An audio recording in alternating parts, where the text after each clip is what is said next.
Hey, Mike, what's up, buddy? How's the digging going? I saw you loading some look like almost frozen ground. I believe it was on Facebook. You posted that all that steam coming off of it.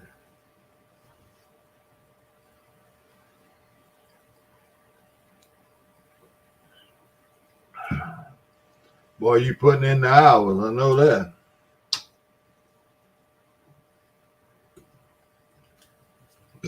Yeah,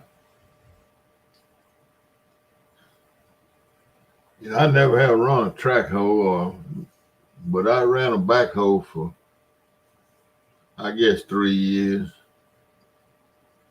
on the farm, draining low spots and putting in culverts and septic tanks and that kind of stuff. So I kind of know what you're doing there.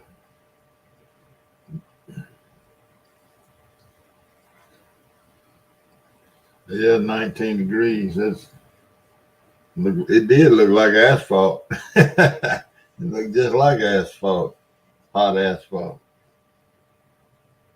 Hmm.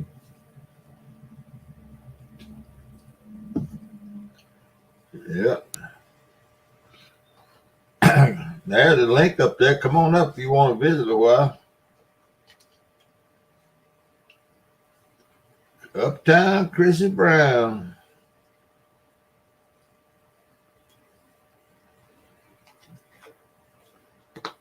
I got that link up there at the top. I think that's the way you put it up there. I don't know. I never been able to figure out how you pin them. I did put that. I saw that star and I clicked on that star and I noticed that thing is kind of lit up blue. Hey, Missy.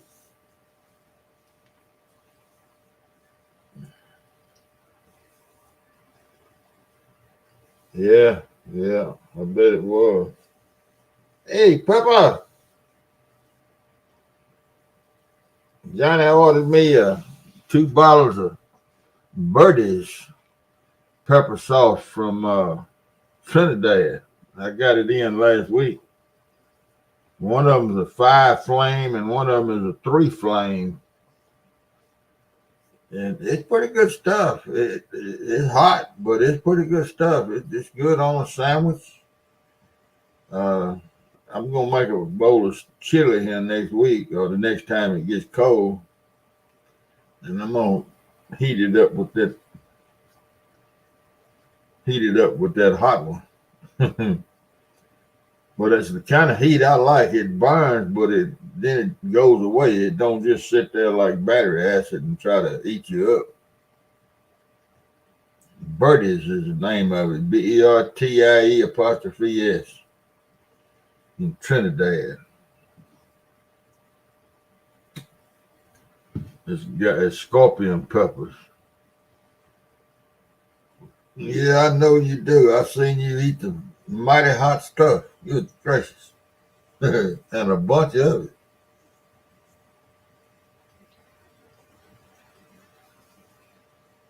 I got me 2 bottles of it and sent Chuck Corn Rings 2 bottles of it. That's a funny thing. I ordered those things simultaneously. Hey, Flathead King. Yeah, cold enough you'd been started drinking coffee. Funny thing, I ordered those bottles of pepper sauce. I ordered mine, and then I ordered his. Right, it had to be within 3 minutes of each other. Mine came in Friday, and he didn't get his until Monday. Funny how that shipping stuff works, and that was UPS. It wasn't through the postal service. That was UPS.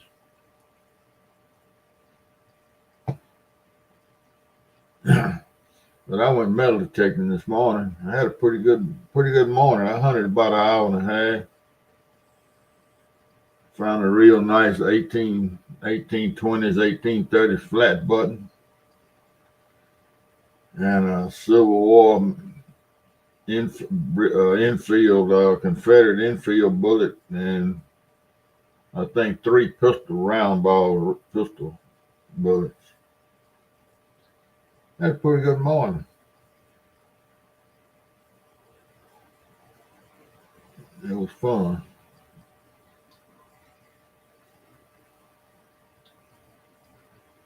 About a 50, I think it's a 50 caliber infield bullet.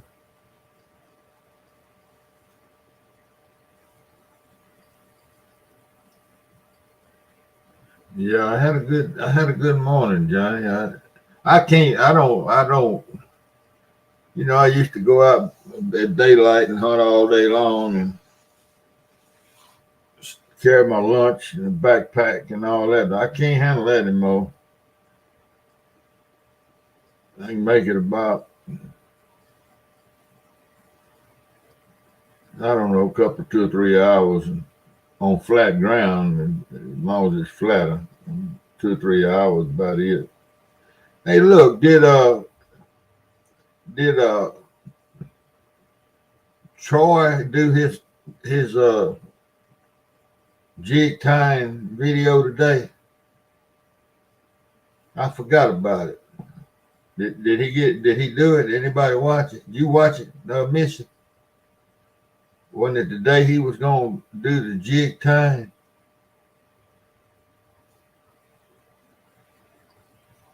Pretty sure it was.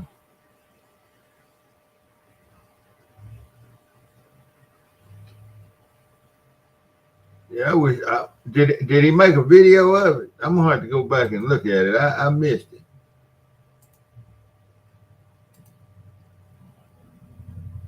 I missed it. That gummy. What time was it that he did it?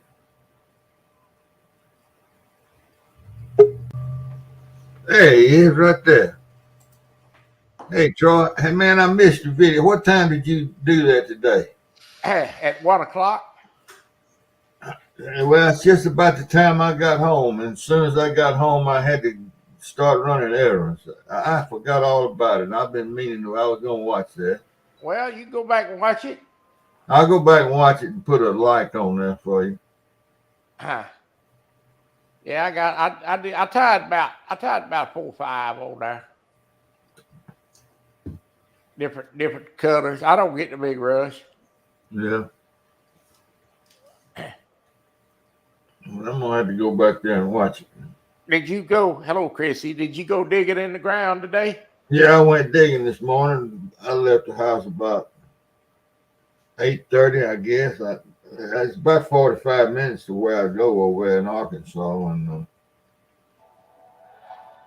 I hunted about 6 or 7 different places over there, and I rode by all of them going to where I was going, but just to see it, what it looked like, and then I rode back by them all going.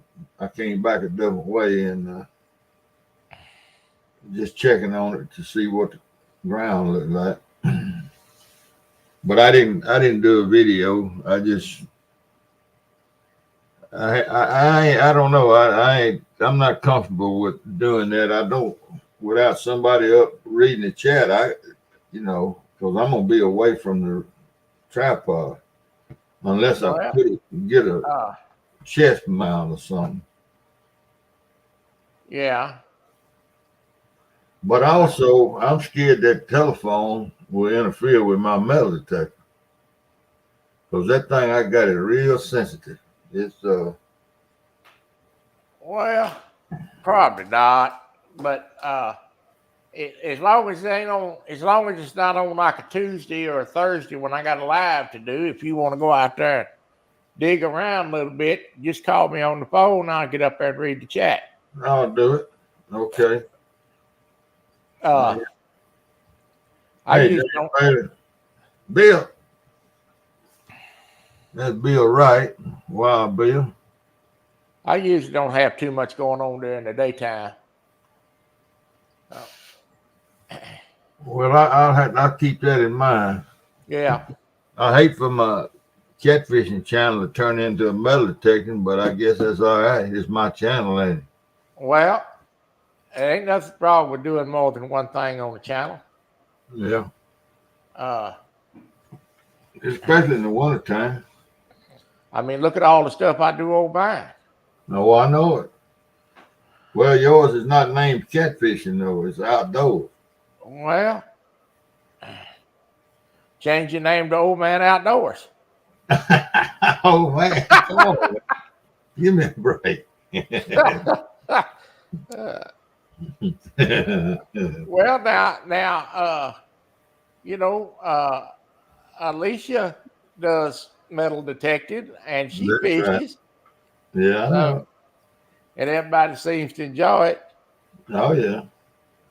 I think it'd be quite interesting, especially if you was to find something good, man. That'd be a treat.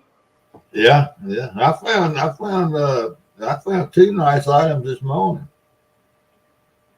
One that I found a 1820s button. Let me get that thing.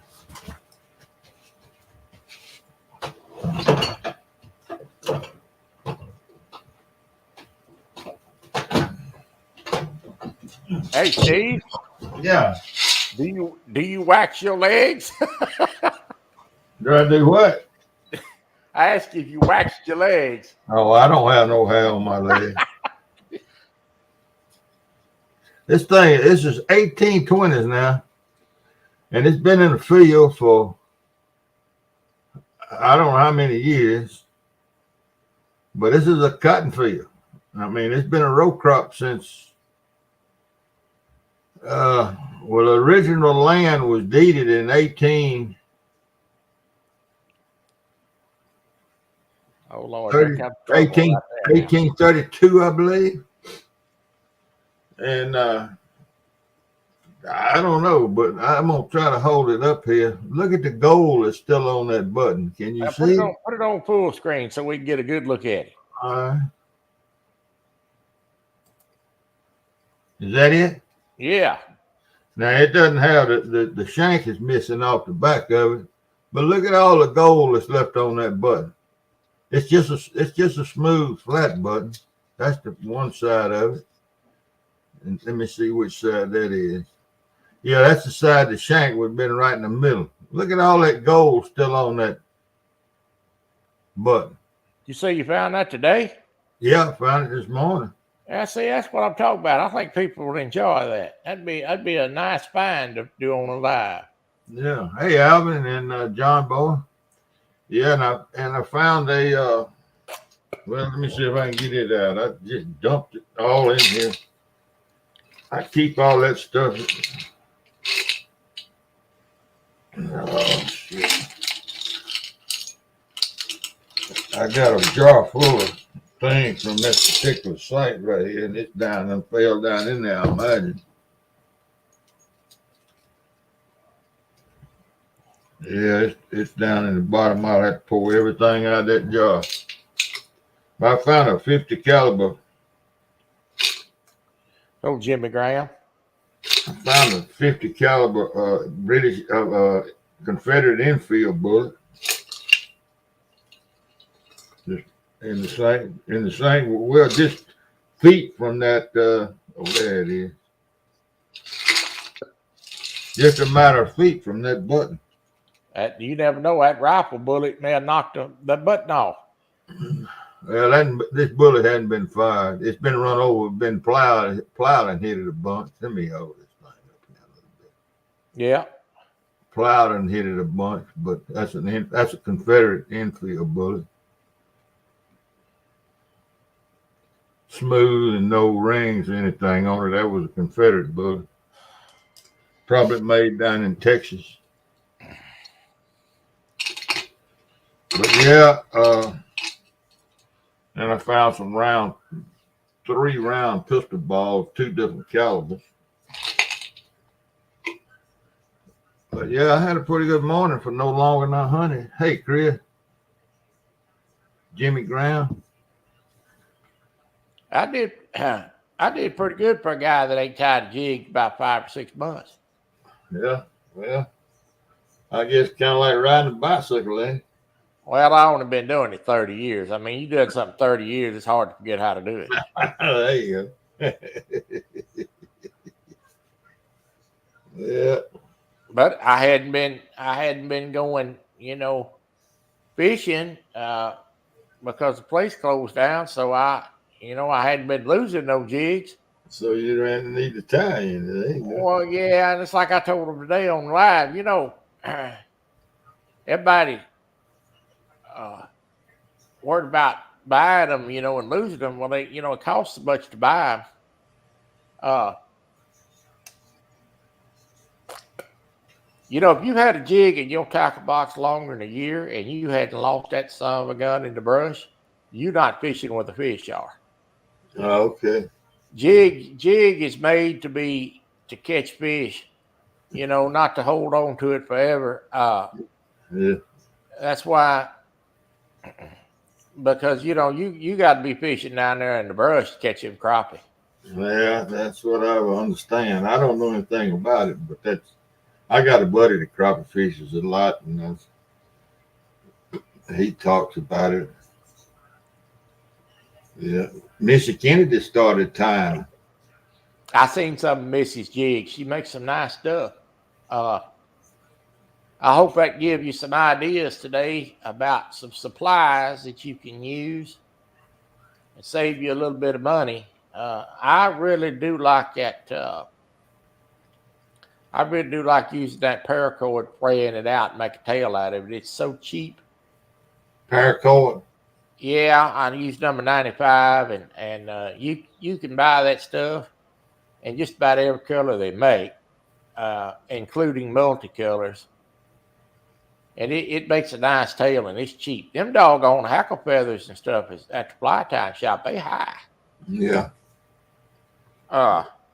He's talking about the brush and stuff, Chris, like underwater bushes and things. Both. The fish hide under log jams too. Yeah. I knew an old boy one time. He went out on the crappie getting ready to spawn, and he'd get some 4-foot dowel rods, and he'd drive them in the ground in about 2 foot of water. And he'd get in his boat, and he'd run down there, and he'd lay out a big long row of them, and he'd go back up the row and lay another big long row. He had these dowel rods. He had about 40 or 50 dowel rods. That's what you could buy them for 20 cents a piece. Yeah. Hey, Lisa. He'd put them out in the shallows, and he'd go back up and down that row with all them dowel rods on it, and fish in between them with a jig and catch the fire. They'll crop a little old dowel rod hold, a bunch of little dowel rods together, sticking up out of the ground, hold, 30, 40 fish at a time. Yeah. But if you're not fishing around the brush, you're not fishing with a fish jar. Well, you know what they use here is PVC pipe. Yeah, I use that here. They stick a lot of PVC up. And you don't put brush or nothing. You just stick them in the ground, make a kind of a barrier out of them. Yeah, it doesn't rot out. And about 2 weeks, it'll grow. It will actually grow algae on it in about 2 weeks. And then the little munners and things that get up in there. Well, yeah, and two, you don't get hung up on it like you do, brush. Now, a lot of people put cedars out. Christmas tree. And you get a jig hung up in a cedar tree, it's gone. Go it ain't got on. no give. You better slow down a minute, Troy. You see what Lisa Elliott and her husband and said? I see him. The Jetall group. Yeah, you can't pay attention to Aaron. He ain't got much sense. Now, Lisa's smarter than Aaron.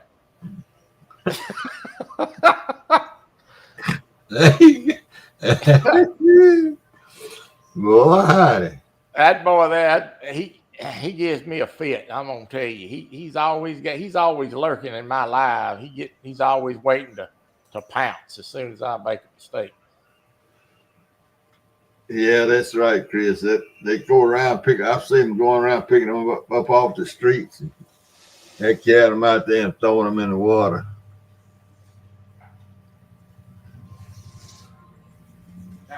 There's a lot of people that use cedars, trees, Christmas trees. Uh, he You better read. You better I read. see. He ain't getting no 3 dozen jigs. He's not even gonna get 3. He better hire somebody to tie him some jigs. Man, that Troy tough now. Yeah, I told him today. He said send $9. Yeah, I sent it back to you too and charge you for the stamp. I, I like to make them. When I was younger, I used to sell a few. There ain't no way in the world I sit at that table and tie. What I tie 4 or 5 jigs today, and took me what over an hour to make them because I don't get no big hurry, and I only like to do about 5 to 6 a day anyway. So 3 dozen jigs probably take me a month to do. Yeah. Yeah, buddy. This Sexy is one of my jacket. sexy jammies I got on.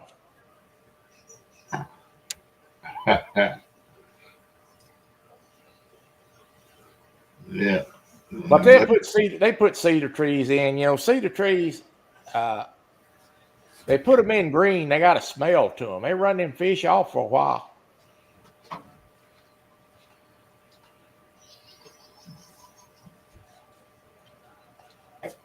Yeah, I think Lyle's gonna have. I think Lyle's got a Black Friday jig sale on $1 a jig.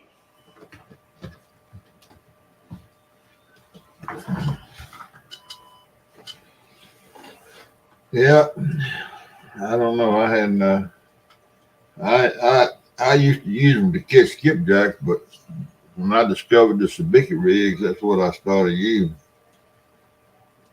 Well, these jigs I make will catch skipjacks. I guarantee you that. Yeah.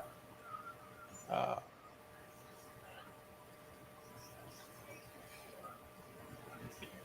Bill Wright, why don't you come on up here and visit with me, man?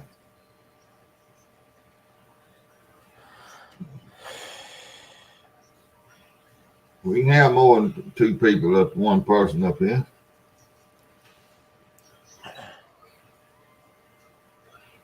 He's an old friend. He moved up in northwest Arkansas quite a while ago. He's on my live sometime when I'm out there fishing.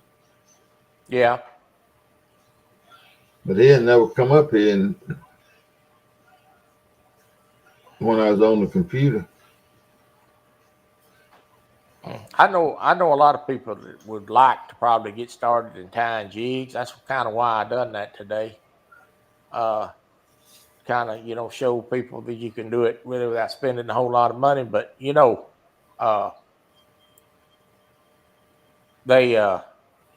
always talk about getting started and to tying. Now, so I don't know if I could do it. Well, now if I could do it, anybody Oh can do it. yeah, well, that's right. That's right. You have got to be patient and sit down and have the want to do it. It took me 8 or 10 times to try and do one to get where I knew I could do it. Uh-huh. But I figured it out. Well, let me ask you this: do you make your lead heads and all that, or you buy those? I don't pour the lead heads. My wife's not gonna let me get around no hot lead. I can assure you that. Okay. You can buy them in bulk so cheap that it Yeah. really ain't really not worth it. You burn yourself bad with that lead. Hey, Matt. Yeah. The instigator needs to come on up here. No, he don't neither. You need to leave him right down there where he's at. He's probably got go play a video game, Aaron.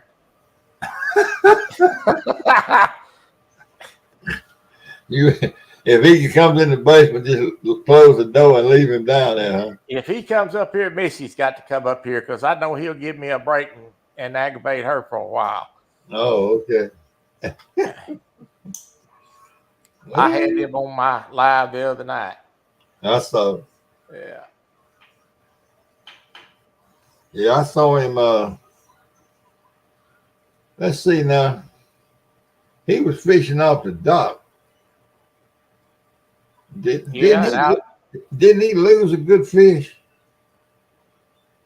the last time he was on the dock? I don't know if it was on the dock or when he's out there fishing out of that. He's sitting in his truck fishing. I thought he lost one on the dock. Matt says nobody wants to have nightmares. I think he lost one fishing out. Look here, Laura caught a good fish today. Did she? She got her new personal best, new PB at 25.14 pounds. Lisa says he's busy playing the game, yelling like a fool. That don't surprise me none. Yeah. Yeah, I was watching it when she caught it. Caught it by herself too. I mean, she had to net it and everything.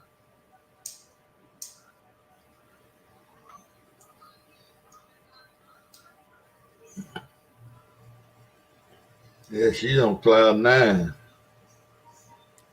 That woman, I tell you what, Laura, she works at it. I can tell you that. Well, she deserved it. I mean, she Put her goes. time in, sure enough.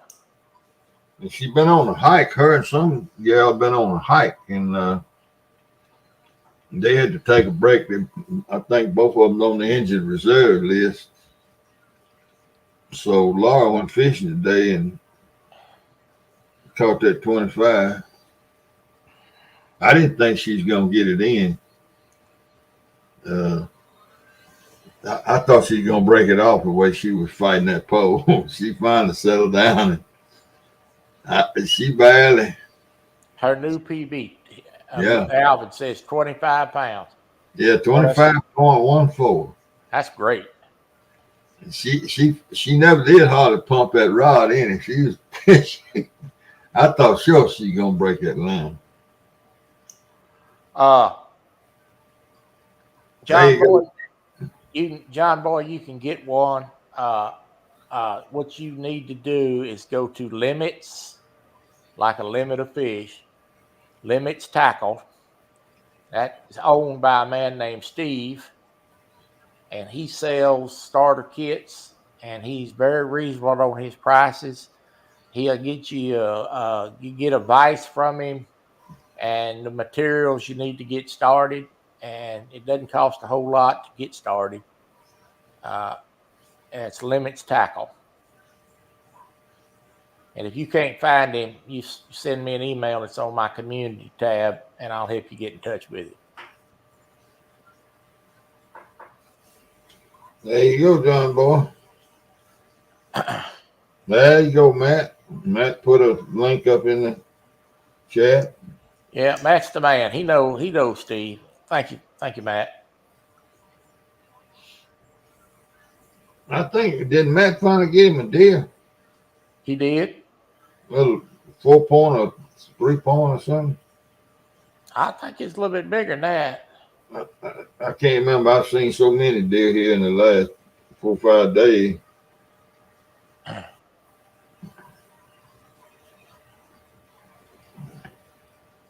He was hunting. I think the last time I saw, he was going to what was it? Was it Washita? Well, Washita, isn't that where it was? I think so. I think he killed that one with a gun. Yeah, got 2 does and an 8. Okay, 2 does and 8. Boy, that's some good eating there. Ooh, man, when you gonna make a run through the Mississippi, dropping off Yeah, tenderloins and stuff? Ozark. Yeah, you need to make a run down, just right down the river and loop over and go back up the other side and get rid of some of that meat. You ain't got room for all that.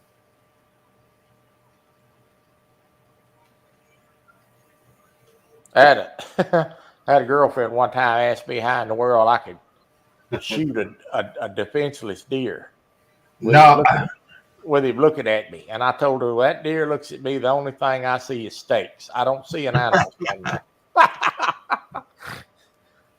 No, I hadn't, Chris. I hadn't been up in the attic.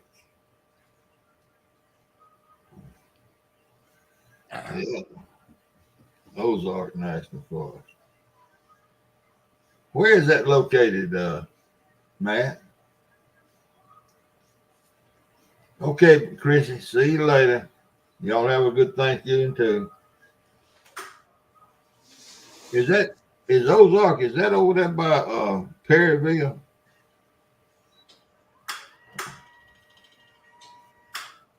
I can't remember.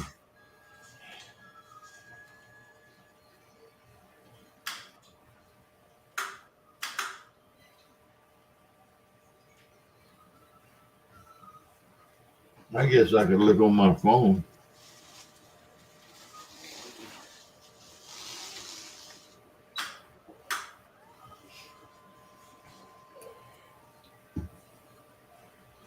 Mountain View. All right. Okay. No, that's different part.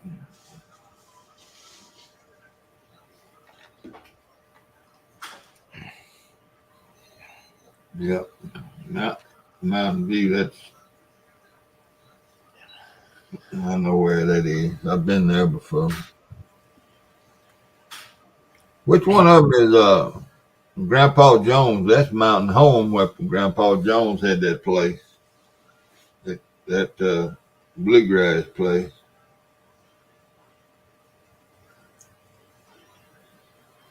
I believe it's Mountain Home.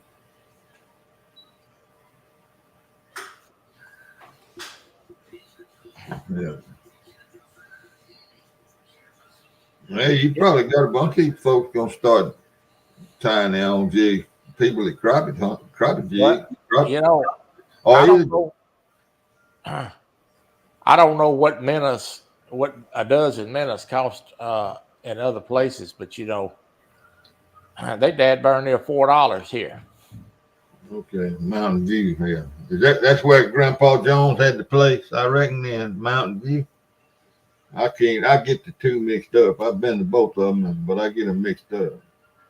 Yeah, well, if you use the right size hooks and figure out the colors, heck, if folks should do all that skipjack fishing ought to make them.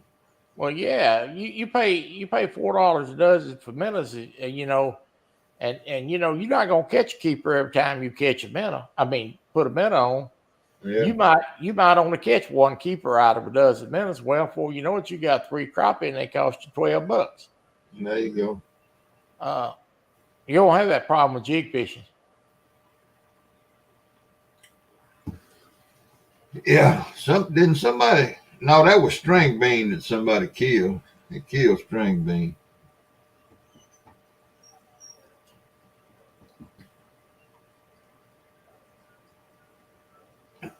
Hey, turtle lady, how you doing up there in the cold country?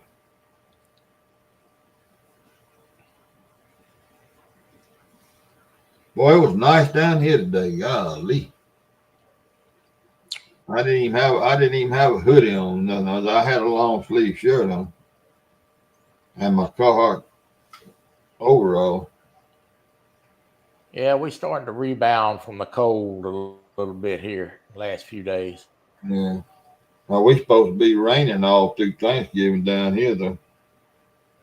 You too, probably.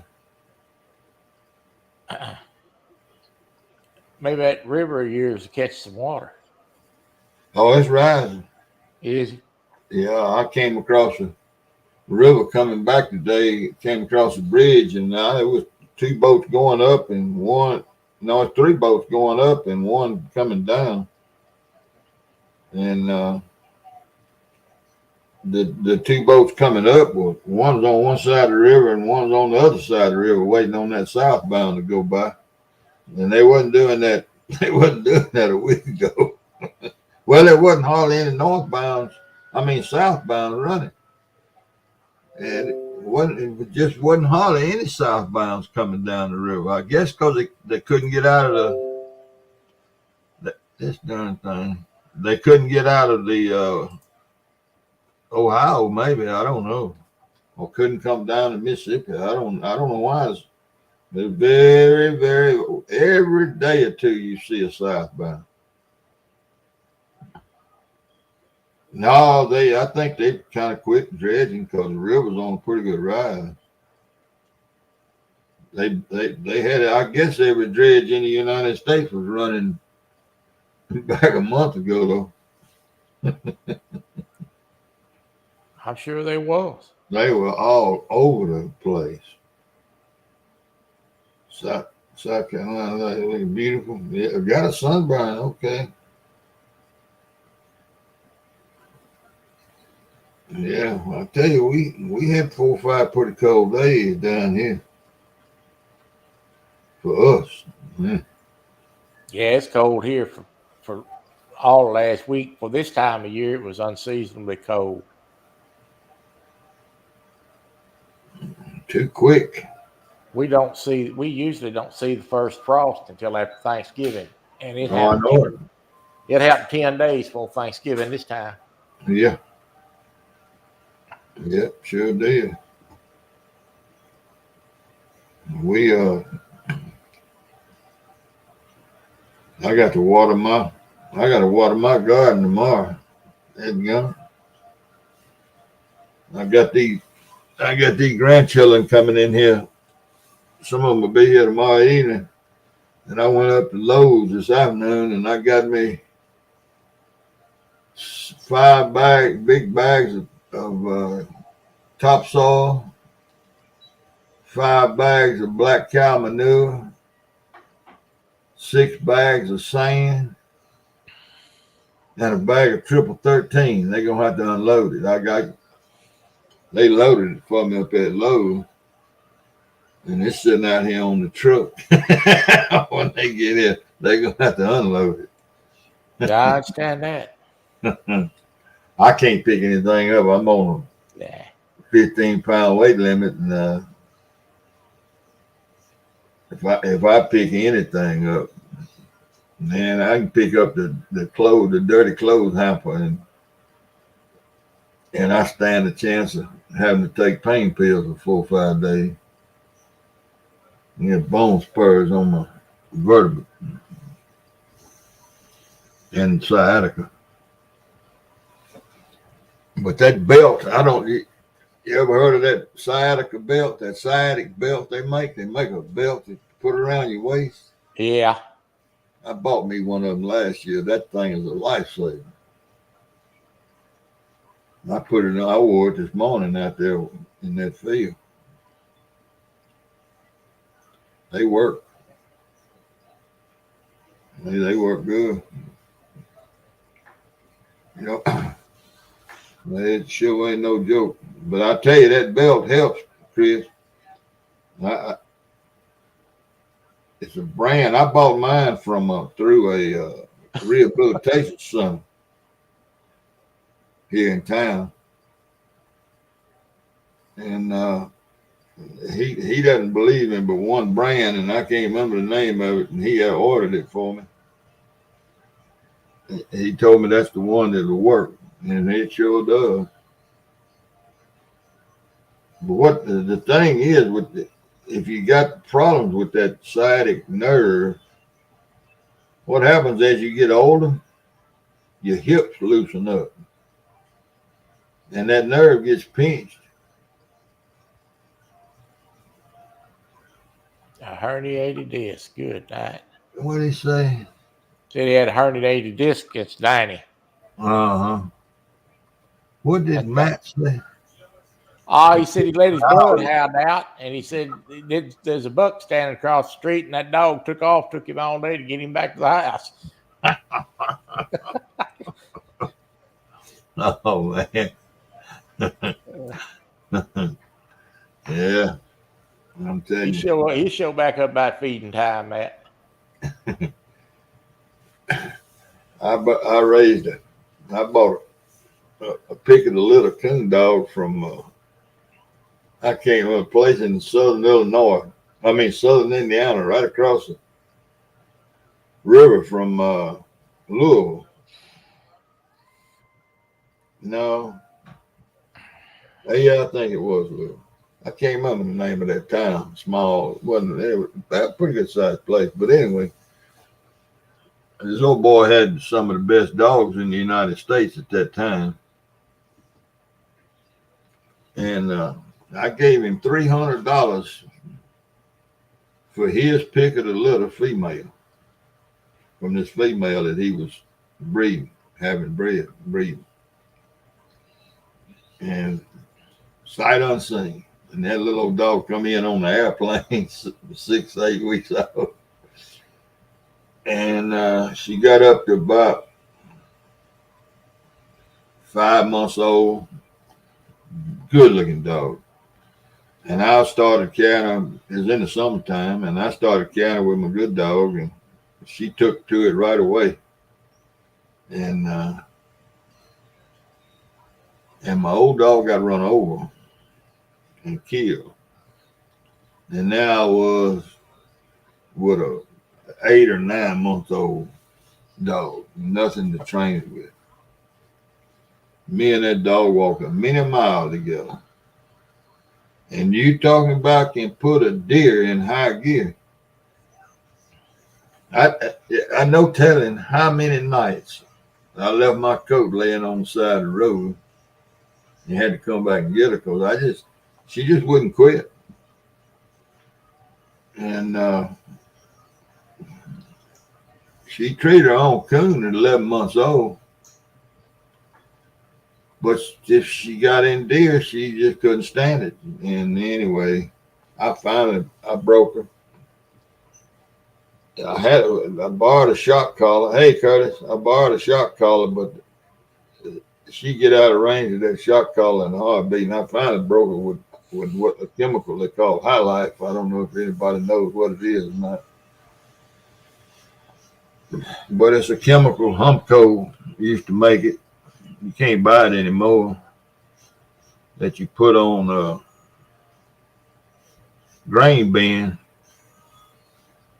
You put them in grain bins to kill the weevils and stuff out of them before you start putting grain in them.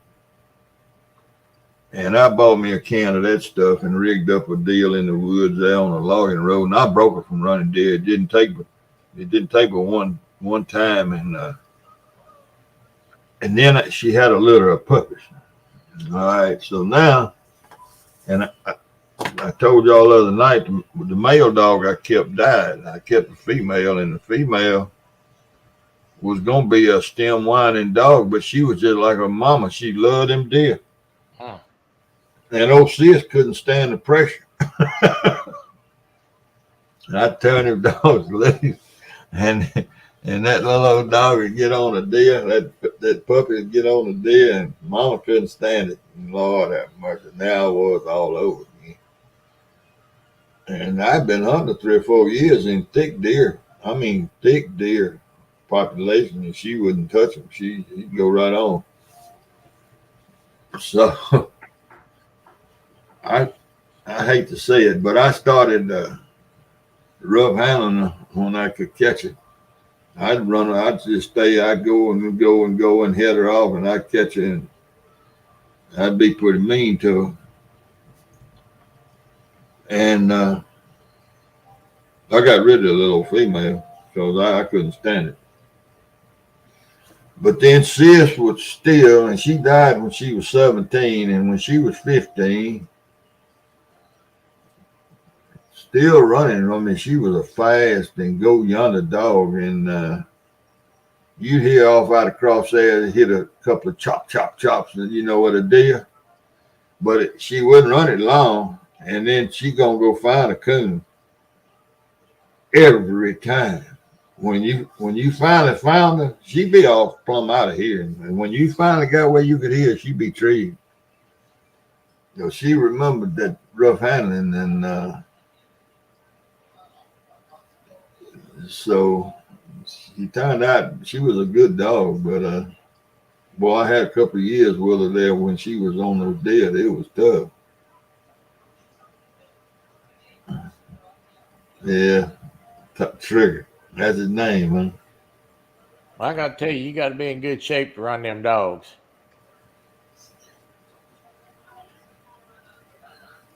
Yeah, you do. You sure do. Battle of pain. I don't know, but that high life, I'm gonna look that stuff up one of these days and see if I can remember the chemical name. I used to know the chemical name of it, but I can't remember it anymore. Uh, but it takes it a while, and you pour it on the dog, and it takes it a while to get through the hair. But once it gets to the skin, it burns them up. They can't stand it. And I took a rag. If I ever told y'all how I broke that dog, I broke several people's dogs with it. After they saw that what I did with sis, they said, "Man, let's do my dog." I did 4 or 5 dogs. I took them. I bought 200 yards of trot line cord. 200 yards. And there's a patch of woods over here down out in the country here. It's got an old logging trail in it where they went through, and it's straight as a string. And if any of y'all are trying to break dogs from running something, this will do it. I took a string. I took one of those trot line cords, and I ran it 100 yards and tied the other end to it, and ran around a little old sapling, and brought the other 100 yards back to the start. I tied a rag on the end of that, one end of it, the end that was going down that trail, and set a bucket there with some water and a whole bottle of Tink's dish scent. Whole bottle of it in there. And so the whole air around is smelling with that stuff. So I brought the dog and pulled up out there in the truck. And the guy with me went out there and he pulled that string and put that rag out of the bucket and pulled that 100 yards of string, and it drug that rag down that logging trail. And when it got to and I tied a stick. I tied a stick it was about a foot long. And I tied a stick right in front of that rag. Pretty good sized stick on that. So, and when it got to that tree, you could feel it. You could tell that it had hung on that tree, and we knew it was far enough down in the woods. And then I got sis on the leash and got my gun just like I always do, and we walked out across the road ditch, and man, she got the wind of that that bucket of stuff. And I walked her on past that bucket and got it in that logging trail, and I got unsnapped that, and she was tugging at that. And I held her collar and unsnapped my leash, and I poured. I think it said they told me to use an ounce, and I had a little bottle with it in it, and I unscrewed that. I already had unscrewed that cap. And I unscrewed it and took it on off, and I poured that stuff right between her shoulders and turned her loose. And man, that dog tore out down that logging road at 100 miles an hour, chasing that deer that just left there. And I said, "Well, I'll be damned. This stuff ain't gonna do nothing." She was gone.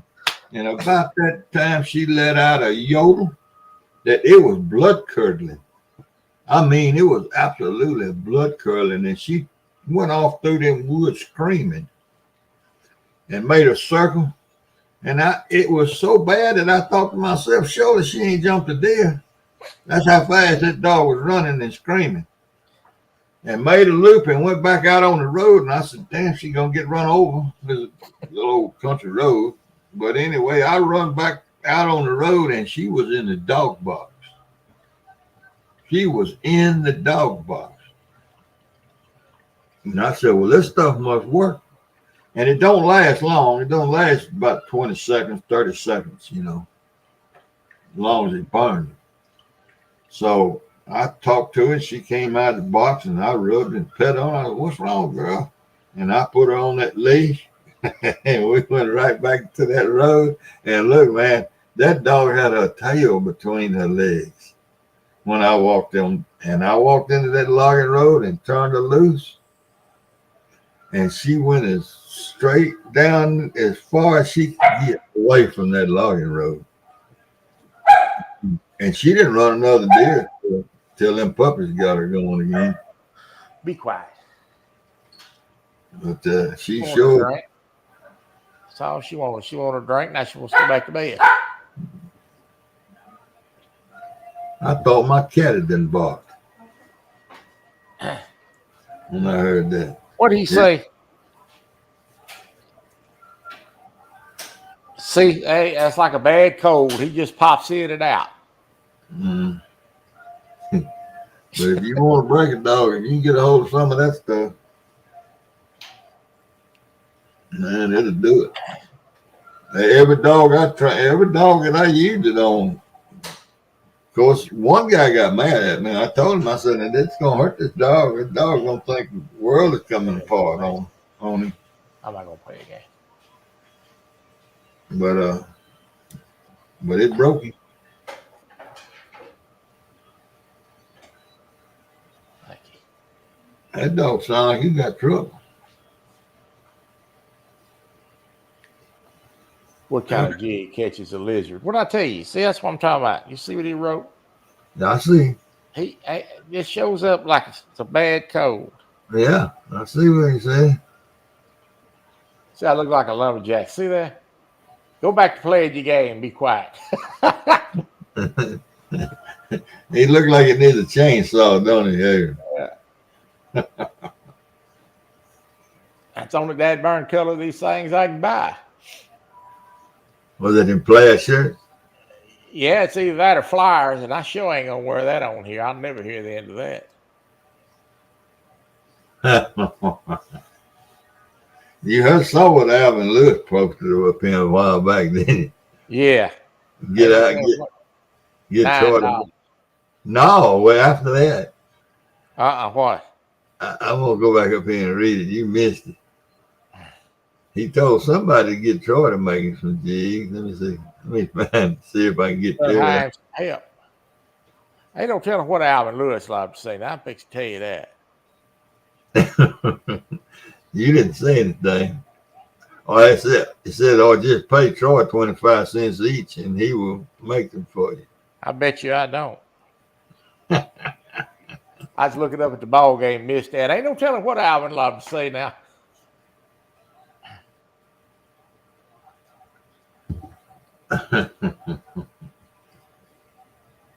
Moo moo. Oh my goodness, boy, they picking on you, man. He said I'm wearing a moo-moo. I'll call you later, Aaron, before I go to bed and give you an answer.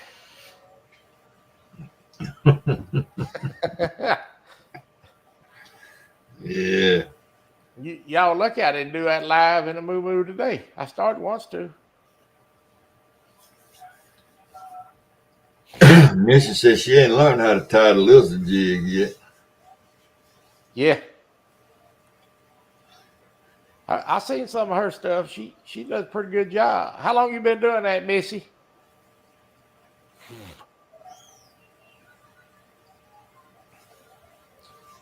Getting the dad burn supplies is one problem that everybody's been having.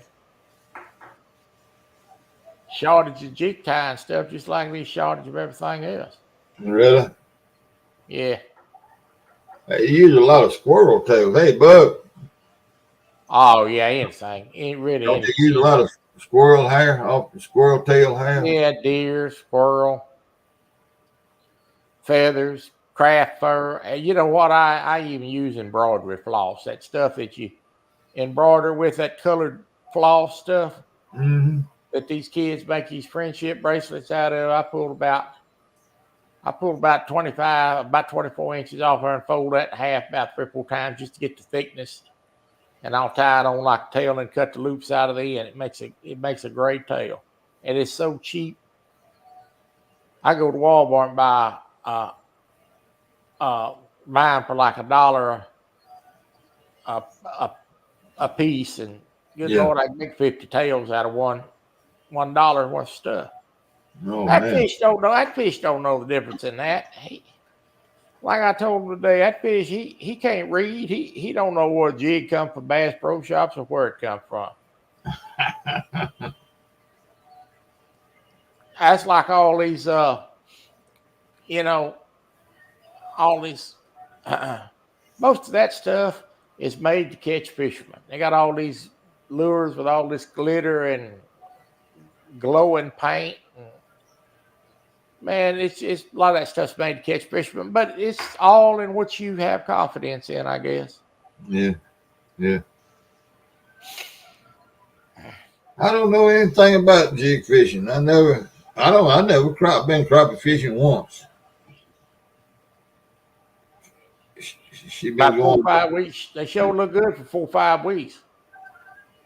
Uh, it ain't hard to crop fish. I mean, it's like any other fishing. It's hard to get them to bite sometimes, but uh, I've seen the time, mate. I go down there and fish and stay 4 or 5 hours and can't buy fish, no matter what you do. And then I've seen time you go down there and just catch as many as you want. But sometimes it don't matter what. It's just like catfishing. Sometimes it don't matter what you do.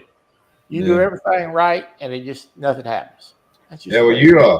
you started changing colors of jigs and all, right? Oh yeah. Let me tell you something. I got a 20. If I'm on a spot where there's fish and I know the fish is there, like if I'm on a baited dock or I'm in a boat and I can see them fish there, I got a 20-minute rule. I put a jig on, I'm gonna fish that jig 20 minutes, and if I don't get bit or catch a fish, I'm changing colors. Uh, Well, let me ask because you this. For now, let's say you're fishing with chartreuse is a good color. uh-huh, Now that's kind of a brightish color. Do you uh-huh. go to a dark color or a lighter color, or what do you do? So the rule of thumb that I like to follow is if it's the water's clear and it's sunny, I like to fish dark colors. If the water is uh, muddy or cloudy, Murky. a lot of time I'll fish a brighter color. So let's just put it to you this way: if I'm fishing a chartreuse and red jig, uh, I don't put anything else chartreuse and red on there. In other words, I won't pick up another jig that's got one of those two colors in it. I Because got a you. crappie, when he bites a jig, you say, "Oh, I'm catching them on red and chartreuse." Well, okay, are you catching them on red and chartreuse? Are you catching them on a combination of the colors? Or are you catching them on one color that's in that jig? He may be biting that jig because it's got red in it and he wants red. Uh-huh. So, okay, if I'm fishing a red chartreuse jig and I don't catch a fish on it, I'm not going to put something red and chartreuse, even though it's a different jig on there. I'm going to Yeah, go something like blue and white or I got. green and black or something like that. I understand. I understand. Yeah, it makes sense.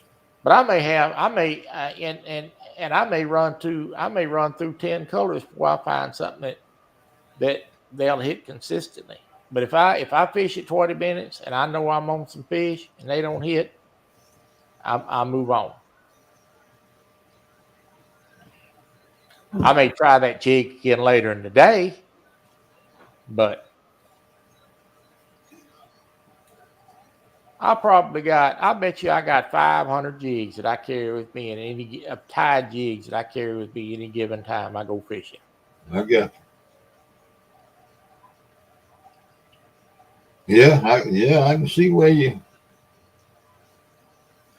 have to change them out regularly till you find what they want. They may buy one thing in the morning time at 11, 12 o'clock in the afternoon.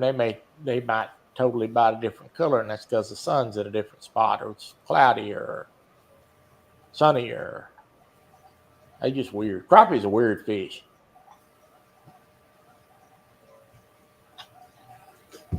Well, it's a world of people that chase them.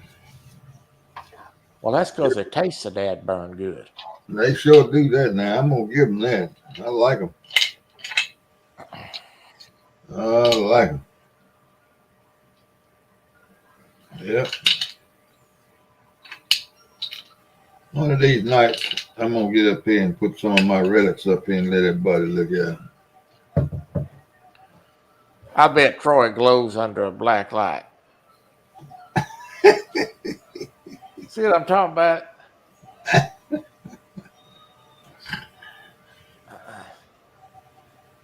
You ain't gonna be looking at me under no lights.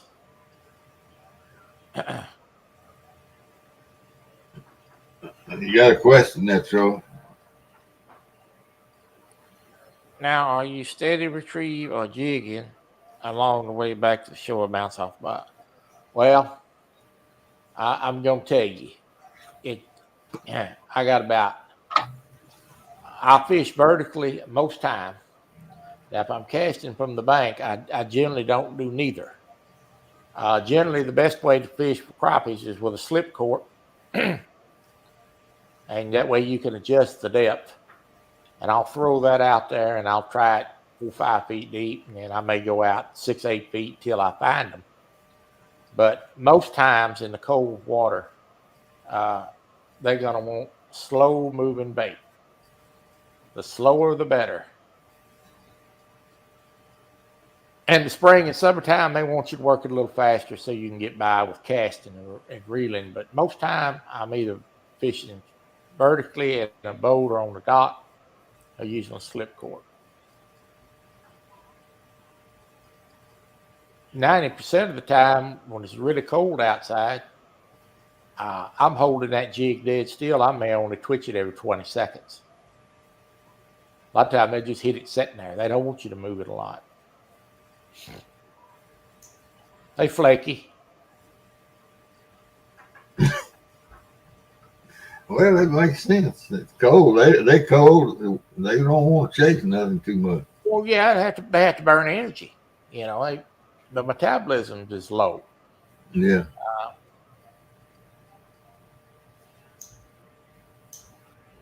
But if you ain't catching fish, slow down. You're probably doing it too much, too fast.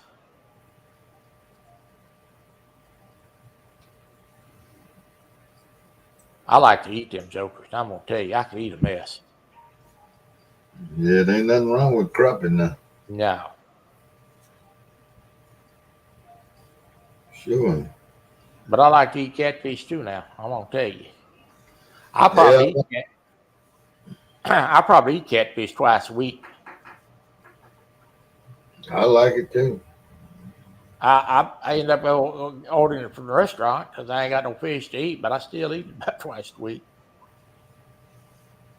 We got a place here that it's a hamburger joint, but they started making fish plates. They hush puppies, potatoes, and slaw, and 2 fillets. Oh, they've been doing it for years and years and years. And golly, you can't go there like at 5 o'clock. The takeout line, the call in, it's 30, 45 minutes. Oh yeah. You just can't get there. You got about 3 o'clock or maybe about 10:30, in the morning. They sell some catfish. Well, you can't go to the grocery store and buy breaded catfish fillets. You buy cod all day long and tilapia, but really to get catfish, you either got to catch it yourself or go to the restaurant. I have never seen any pre-breaded catfish in the store. Well, do y'all stores handle Mississippi raised catfish? Not pre-breaded. Oh no, I know it's not pre-breaded. But that's all that catfish and stuff that you get in these restaurants. Down here, it all comes from fish farms. Yeah. Well, there's 2 big processors here within 30 miles of my house. Yeah, that's probably where they're getting it from. And there's a big processor of tunica way up the country there. But I don't know. Them river catfish taste better to me than them pond raised. Well, I had a friend that owned a restaurant, and he got his from some outfit in Mississippi. Maybe it's the same outfit, but I'm sure it is. He had the best fried catfish was. And I asked him one time. I said, "How in the world?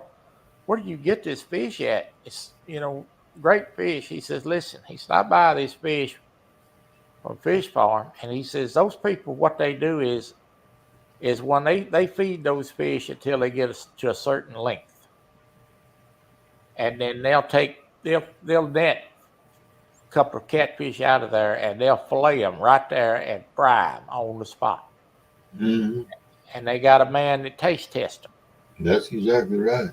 and if they don't taste like they want them to, they'll drain that whole pond and move them out of that pond into another pond and change their diet, change their food until they get them to taste like they want them to taste. And that's what they do. And that's how they stay consistent with the quality of fish that you buy. Yeah, they sell, they take snagging hooks, and the ponds are so stocked that, I mean, the fish are just thick in there. Why, yeah.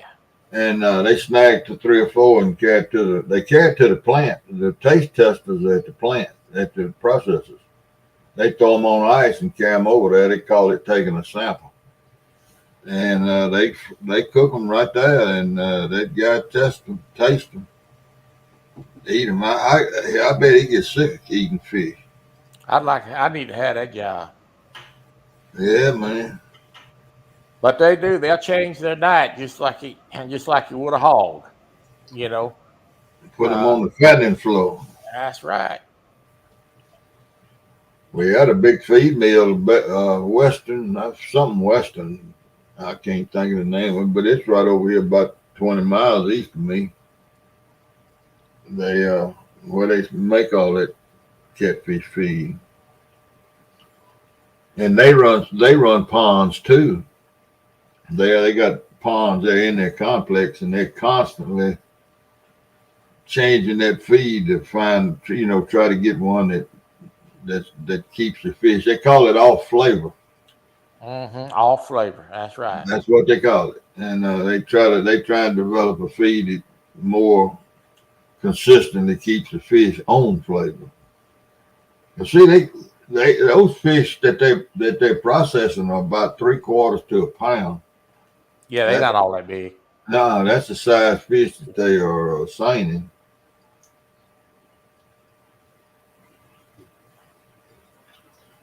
But these ponds are so overstocked. That's how they make their money.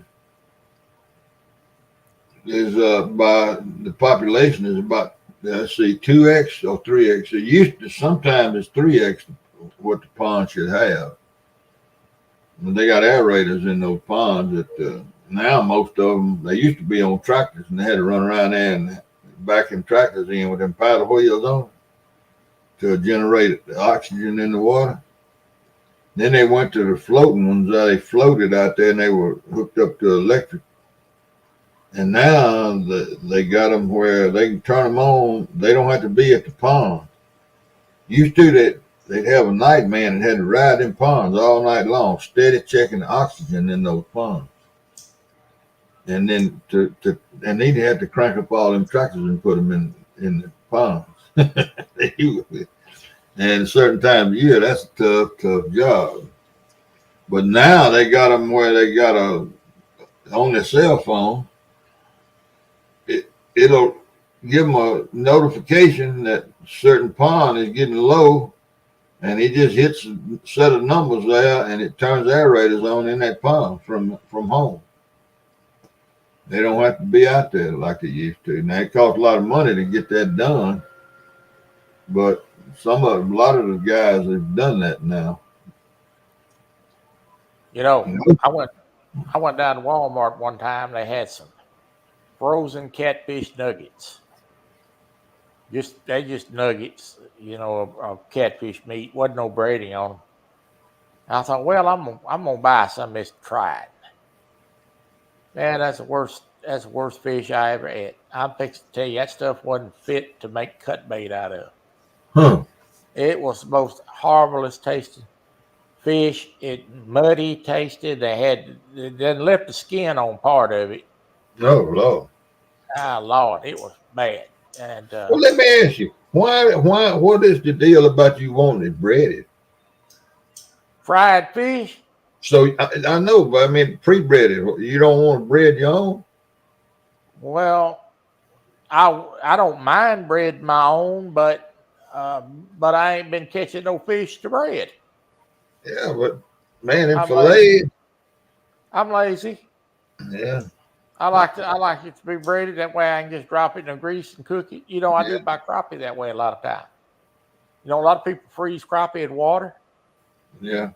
I'll pre-bread them and put them on a cookie sheet and let them freeze and take them off the cookie sheet and drop them in a Ziploc bag. They're pre-breaded. All I got to do is take them out of the freezer and drop them straight in the Yeah, grease.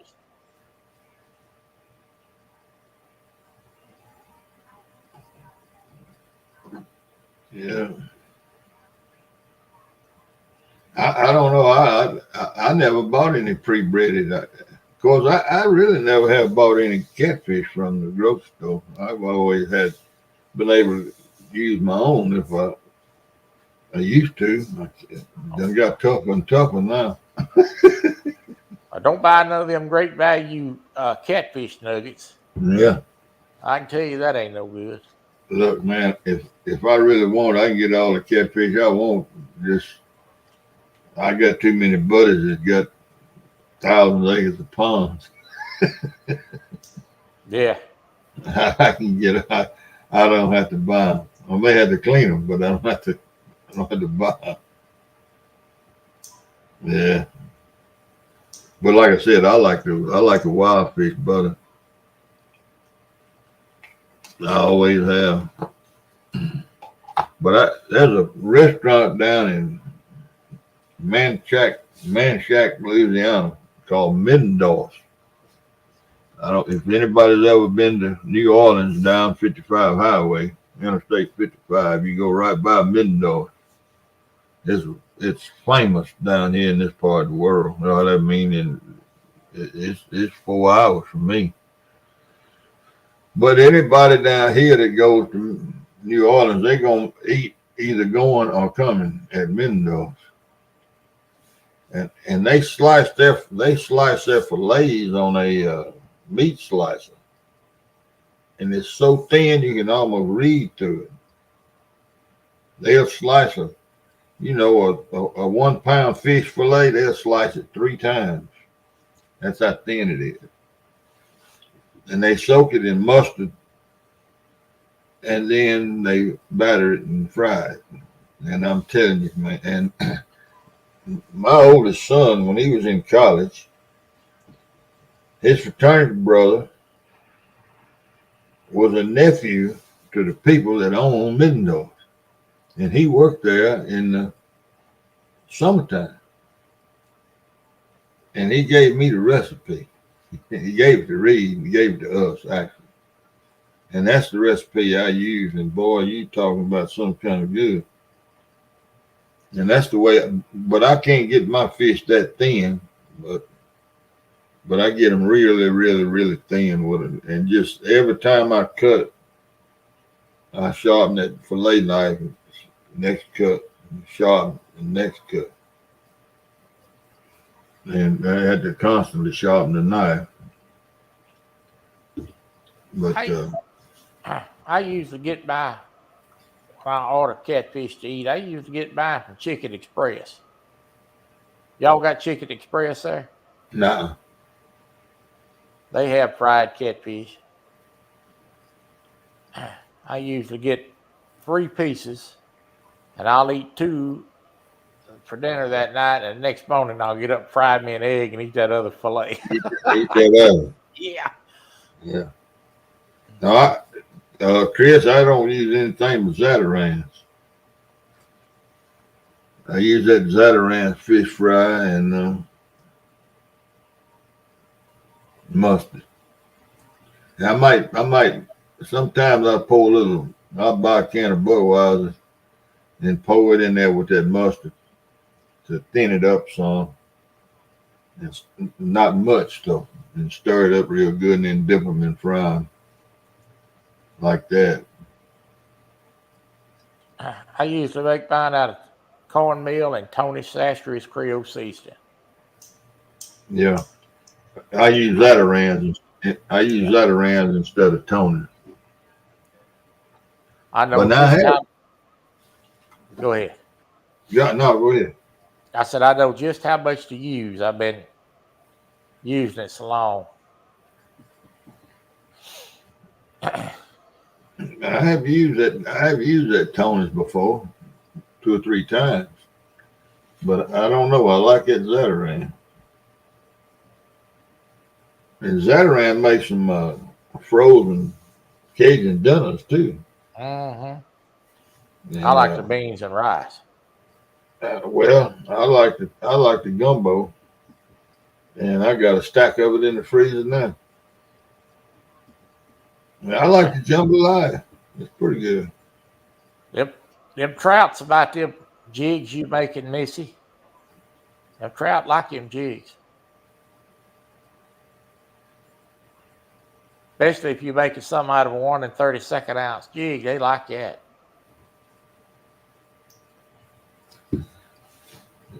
Now that's a fish that I don't care for. I mean, it don't have no taste. It tastes like whatever you put on it. You put salt on it, it tastes like salt. I like them. Got a little taste to them. Well, that's like cod. Cod's the same way. You buy cod in the grocery store, it don't taste like nothing. It's neutral. Yeah, I mean, and I'll eat it, but it ain't my favorite.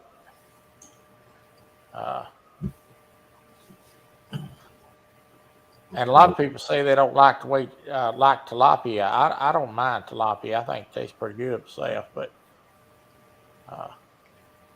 Hey, Robin. Robin, I may have eaten it in a restaurant or something, but I never bought any. I buy it from Sam's. Parmesan crusted tilapia. Pretty good stuff. Fried trout and lemon, and you can't beat it. Now that's something I never have had a chance to eat is walleye, and I've heard everybody raves about it. Yeah, me too. I've never had the opportunity to try it either, but I heard a lot of people really love walleye. A friend of mine from Kansas that used to come down here and catfish with me, he called him up. Hey, Brian B. Who is he calling? Hillary. Me. He said, called me. I got Hillary legs. I asked him if he waxed them, Brian. He told me no.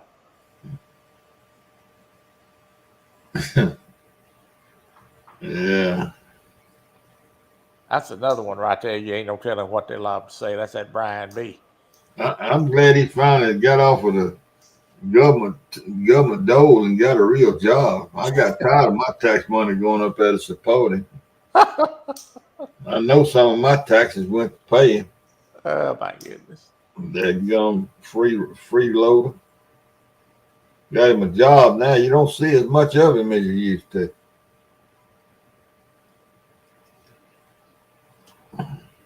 I want all of y'all to keep your jobs because keep my Social Security check coming in every month. Same here. I need my check. I need my check. I'd have my check so I can buy me some fish. There you go. You can call me Hillary Leg and whack my legs. I don't care, but just keep paying them taxes. Yeah. Oh, Lord. Yeah, buddy.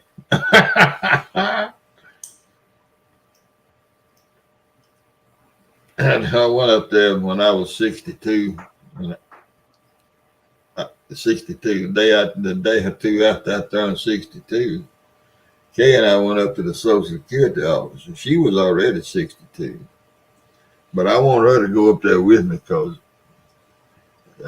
some of that stuff I don't understand. We got an appointment. And we sat down with the lady, and she went through everything. And I said, "Well, I want to start drawing." And so you can't draw Social Security until you're 62 and a half. She told me how much money I could make.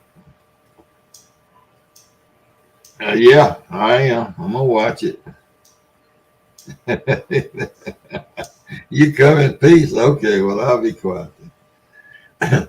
But anyway, she told me how much money I could make.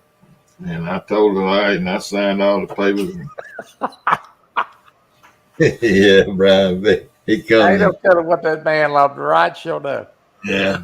And so she said, well, Ms. Adams, are you going to sign up? And she said, well, I'm still working full time. And she said, that don't matter. You can sign up and draw a check too. In case I do what? So she signed up and she started drawing. I was drawing 12 checks a year. She only draws 8 checks a year. And I don't know, she may be drawing 12 checks now once you turn 65. I don't know how to get. I ain't never asked her. But I went back to work the next day and I told her, my boss that I was going to have to drop some classes or something or other because I couldn't make but so much money. And if he wanted to keep me down there, he was going to have to figure out what I could do to make 1 cent less than I was supposed to make. And so they sat down and figured it out. And what I did was I was teaching. I was teaching 4 classes. That's right. And I dropped to teaching 2 classes and lining off the football and baseball and softball field. And so the last few years I was working 2 hours in the morning. And on game days, I had me and 3 or 4 boys, and I trained them up. I started them out as 9th graders, and I had them trained up where all I had to do was carry them out there. And they could line that football field off. Well, we could line it off in 45 minutes. And baseball field about 15 minutes, the softball field about 10 minutes. So that's what I did. And then when I quit working, when I had that cancer, I started drawing full money then. I'm gonna tell you what. Hey, you let Ray. old, you let old Bessie beat Brian B and see how if he don't hear the end of it from me. I tell you what, I hope she whoops him good.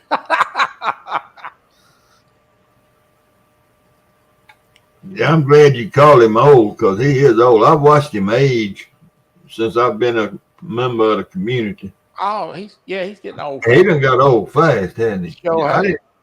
I ain't seen anybody age as fast as he has. Yeah, and he probably gonna start smelling bad for too long. Uh-oh. He's short in age, man, and in a matter of a year and a half. I tell you, all that pressure that them boys up there on the Potomac putting on him. Yeah. Hello, Hog Leg. How are you? Good to see you. Hey, Brian B., I done watched the video of most of it and everything. That fish that has just been holding up that great big old fish. Still ain't found out what he weighs. The one he claims is the biggest one in Washington, D.C. What did that fish weigh? I ain't been able to figure it out. I seen that too. I didn't. It's a big fish, but I never could tell how much it thought it weighed. I couldn't either.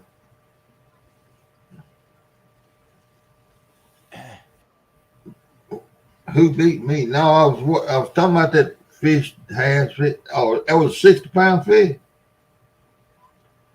Well, your fish was 72 pounds. And he must have been trying to get some. He was trying to get some looks, He some said, views they call it. look, Missy said, Brian looking old because he's worried about Missy calling him out. Yeah, that may be what's aging him so bad.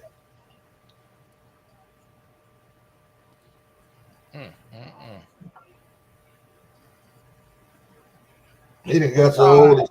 He done got so aged. He started to grow hair. I'm gonna let y'all in on a little secret. My brother gets his house, his wife settled into her new house, and we get some rod racks on that new pontoon boat. I get to go down there and do a little fishing. I'm fixing to call a few folks out myself. There you go. Yeah. Because I got a friend of mine that does some guide work down on that lake for catfish, and I know where to go. Okay, I got you. I understand that, Brian B. Well, look, what kind of sonar is that Ralph got on? A good one?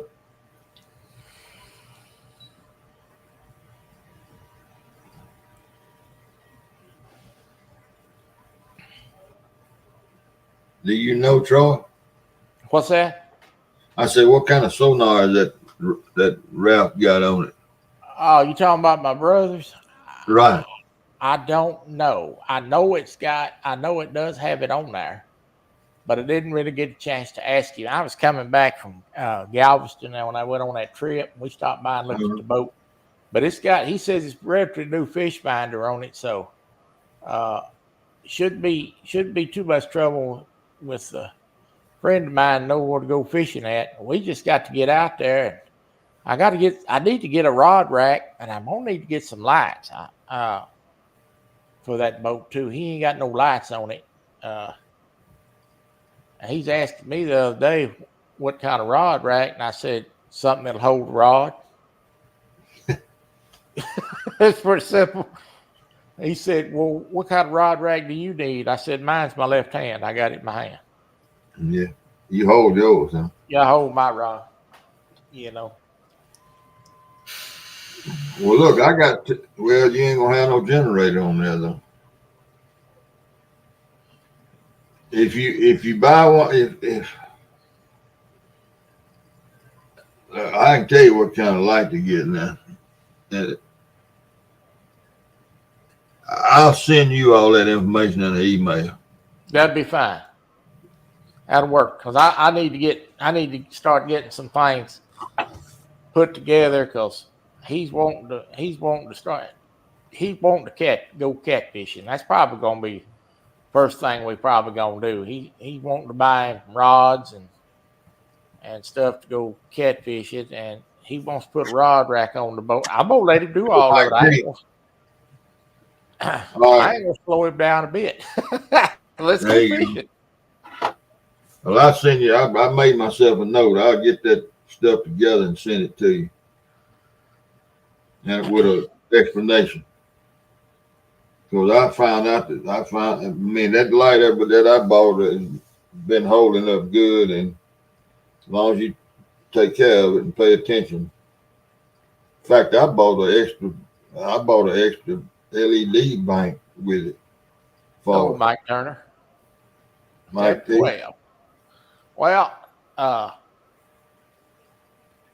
He's I think that boat he got that pontoon boat he got that joker a run. I think he told me that boat run 50 miles an hour. I ain't never seen pontoon that fast before. I'll tell you, it must have a 200 something horsepower motor on it. How long is it?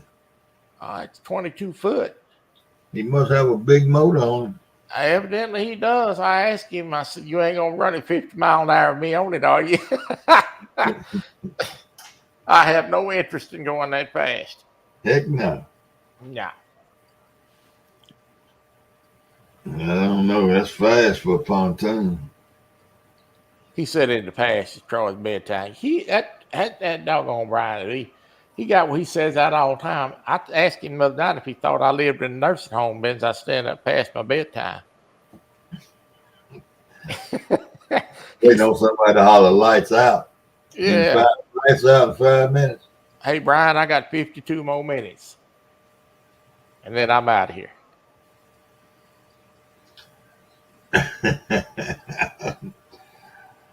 Troy gonna need no. Troy ain't gonna need nobody recording either. J-Dog. J-Dog had somebody fishing with him today. Somebody told J-Dog he need to be fishing in the shallow water. J-Dog said, I'm anchored in 4-foot water now. I said, yeah, but how deep the water he fishing in? You throwing out in the deep? I said, no, this all the way up down this bank is 4 feet, 3 feet, 4 feet deep. And that fella changed, started talking about something else. I don't know who that was on there. He didn't have a face up with no name or nothing. J-Dog said, I'm in shallow water. I sit back here and watch that stuff. A lot of time I'm just sitting back here watching on one of these. Oh, that was Robin C. Okay. Robin C. didn't have nothing else to say about fishing in the shallow water. I like to sit back here and watch and just listen to what's going on, watch everybody chat. A lot of time I don't say anything. I sit back here and watch on one of these 2 TVs I got on the wall and get to laughing at these people. That's what I think I'm up with. Hey, Robin, if it had been me sitting out there in that boat, because this sure run through my mind, listening to J-Lo, when you said he needed to be fishing shallow water, he went to explaining that. I'd have said, well, if I'd have been J-Lo, I said, well, what you want me to do? Throw it up on the bank? Catch a red bird or something? Oh, I sure thought it. I laughed at myself. I said, man, J-Dog didn't explain this right down to the T. He's in shallow water. Hey, Terry.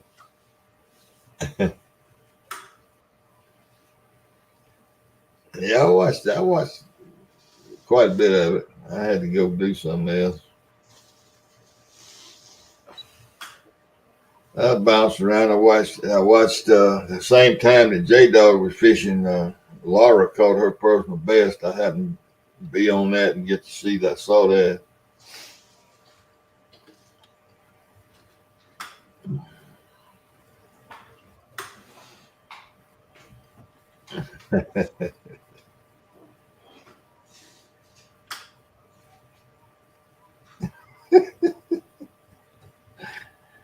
Oh man, Brian B. come in peace. He sure stirring the pot to be in peace.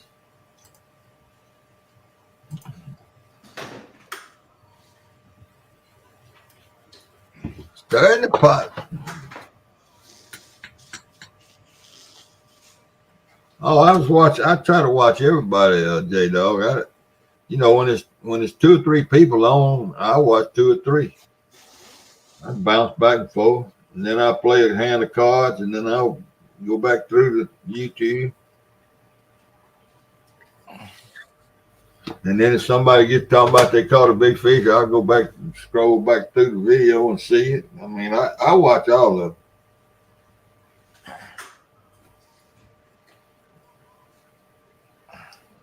You're not born, Jay. I like to watch J-Dog. Ain't no telling what you like to hear on there. Ain't no telling what he allowed to catch either. That's right. And a lot of time, like I said, I got 2 TVs on the wall in front of me. I'm looking up at ball games now, but a lot of time I got YouTube on one TV. Just because I ain't in the chat don't mean I'm not watching. Yeah, that's me. And I've been that way. I'm that way in a whole lot of different channels, not just in the catfish community. I watch a world of homesteading, and I watch a world of metal detecting live stream. He say he says he fishes about good as I drive a semi truck. You right. But one thing about it, everybody loves that trucking game. I'm trying not to get too good at it too fast because it'd get boring if I didn't wreck it. Hey, Mark.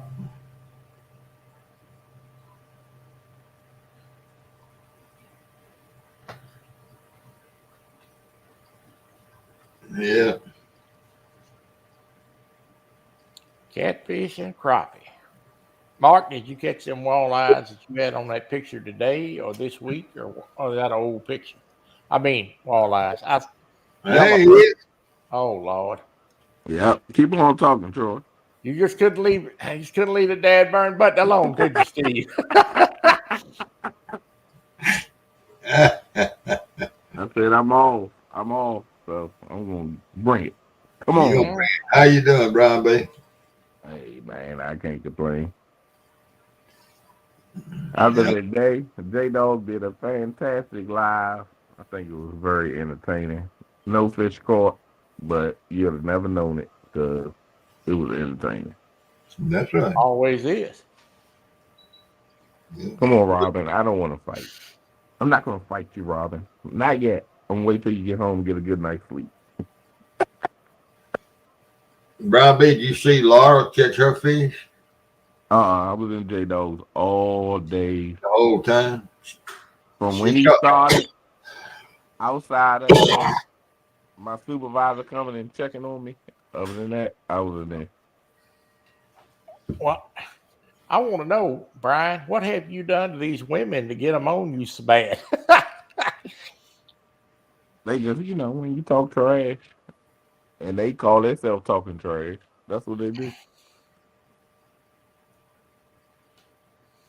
Yeah, I All of was. them can't catch more fish. They sound like they calling you out this spring. Yeah. Sound like. So you getting a new boat? Yeah, I'm See working on that.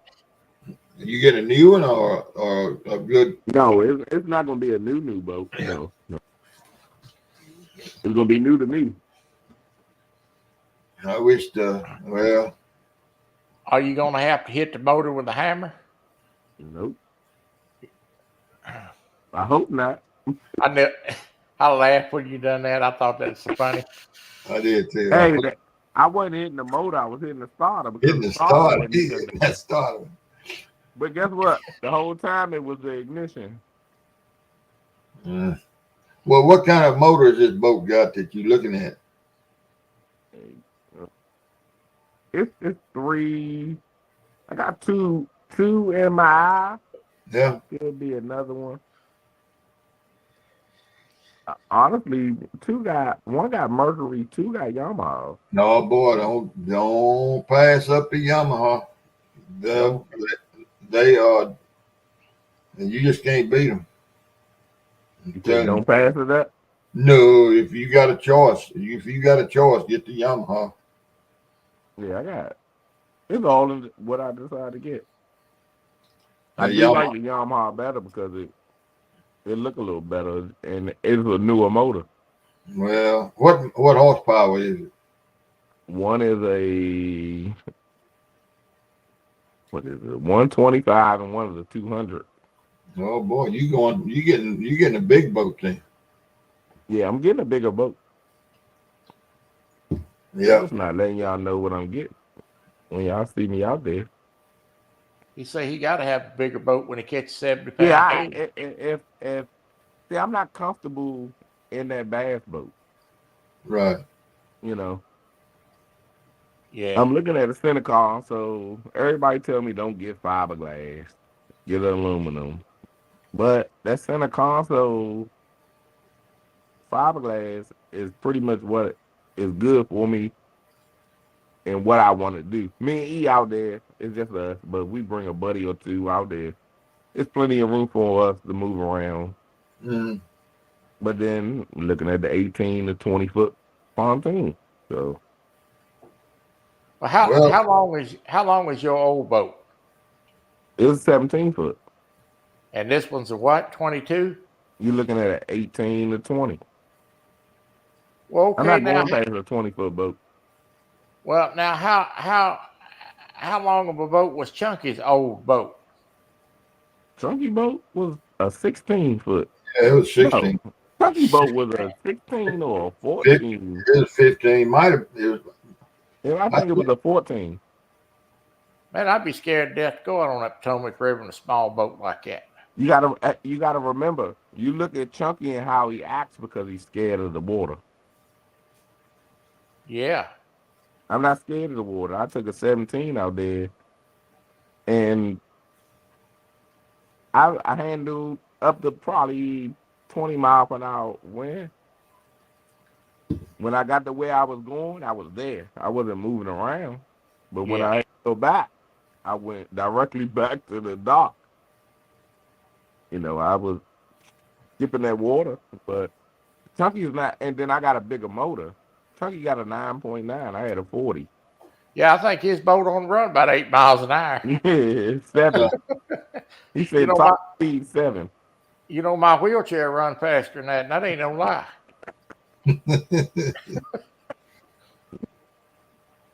Yeah, I tell you what, you can't ought to go wrong with a Yamaha though. I had OMCs and Mercury's for ever since back in the '60s. And this last boat I bought had a Yamaha on it, and I'm telling you, I love that thing. I love it. Yeah, okay. I just looked at the chat. Holy moly, Robin. Head ain't that big. Yeah, pontoon, maybe Mark. Well, a pontoon with a big engine on it is probably pretty good on the Potomac. Yeah, the pontoon I seen the pontoon, this is like low hours. Elderly people have it. It was 60 horsepower. It's an 18-foot though. Mm-hmm. So a 60 on an 18-foot is a good motor. I think Kevin's is a 20-foot and he has a 60. And it's a Yamaha. It's an older Well, Yamaha, but you'd be happy. You'd be happy with it. I I'm guarantee like you. Bugman. I'm like Bugman. If you're going to get what you want, that way you're happy when you pay for it. Get it paid off. yeah, nah, I'm not. Honestly, this boat that I'm getting now is gonna be paid for. I'm not financing a boat right now. I ain't financing a boat. I ain't financing a car. I got 2 payments on my car, and that'll be done. So I'm gonna at least take a year or 2 to where as though I ain't financing nothing. Yeah, I understand that. That's so much money I'm saving.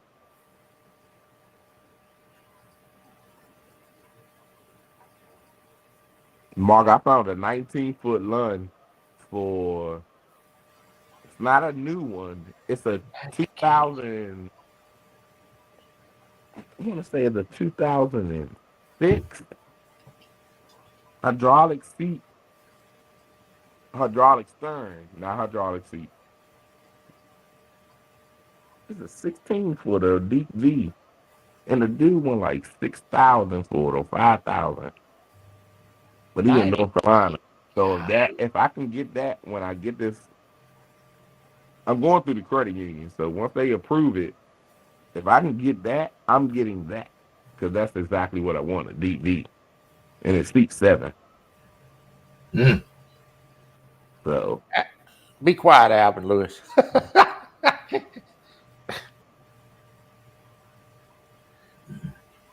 Alvin always trying to get me tied up in some kind of mess. it's too late for Alvin to be up. Yeah, it's time you go to bed, Alvin. I know you. He talked about the other day. He's 17 years old. I 17 said you years better put old. a He need to 7 be in front asleep. of that 7. Yeah, that's 6. That's 7 times more than I paid for my first house. Did he say that boat was 90 That's what he K? said.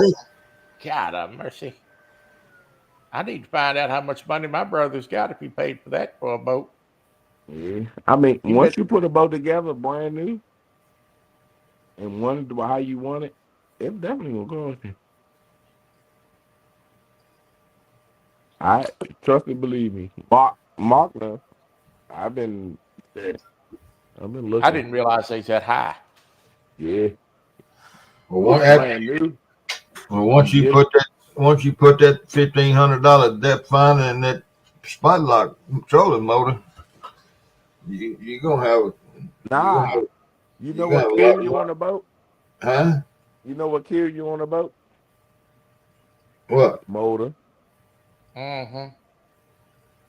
You can have a $35,000 boat when you get all the bells and whistles on it. And guess what? You say, damn, 35,000. I ain't even put the motor on it. Yeah. Well, That's the one crazy. thing I would have if I was to go back out there on that river again is spot lock. I guarantee you. I just had to bite the bullet and buy me whatever the best one it is on the market. If it's $6,000, that's just what I'd have to have. Well, I would never throw another damn anchor. You can get you can get some nice used boats for a reasonable price. Yeah. And All they right. still gonna be high because there's a shortage. So you're gonna pay overprice. But for me, I need one. So I'm not waiting. By springtime, you better watch out. He said his mama says if the language get too bad, he got to leave. Ain't no telling what that man might say. Well, I'm gonna tell y'all something that I do know about spot lock. Now, for a catfisherman, spot lock's probably a great thing. If you put spot lock on your boat as a crappie fisherman, uh, it ain't all that great. It'll keep you close to an area, but within 8 or 10 feet most time. But if you're crappie fishing, you're 8 or 10 foot off the brush pile, you away from the fish. Oh, yeah. Because I mean, it only holds you in a certain area. It doesn't. It's not exact. Uh, but for somebody catfishing, it'd probably be great. But crappie fisherman spot lock's not all that great. Oh, bug man, I got that. I use them. Yeah, it's all in the boat in the water that you in. You gotta remember that. Yeah, and the wind on that day makes a big difference too.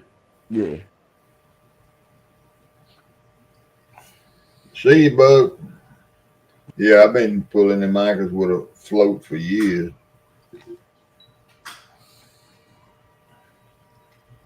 I've been doing it. Well, no. I ain't been pulling anchor or dropping anchor. That was E job. I was the captain. There you go. Well, I Hey, but when I get to a spot and we link up and the rods out in like 10 minutes, 15 minutes, I say, E, I don't see no fish here. I don't think ain't nothing going on. get the anchor. He look at me like, are you serious? I just threw this joint out.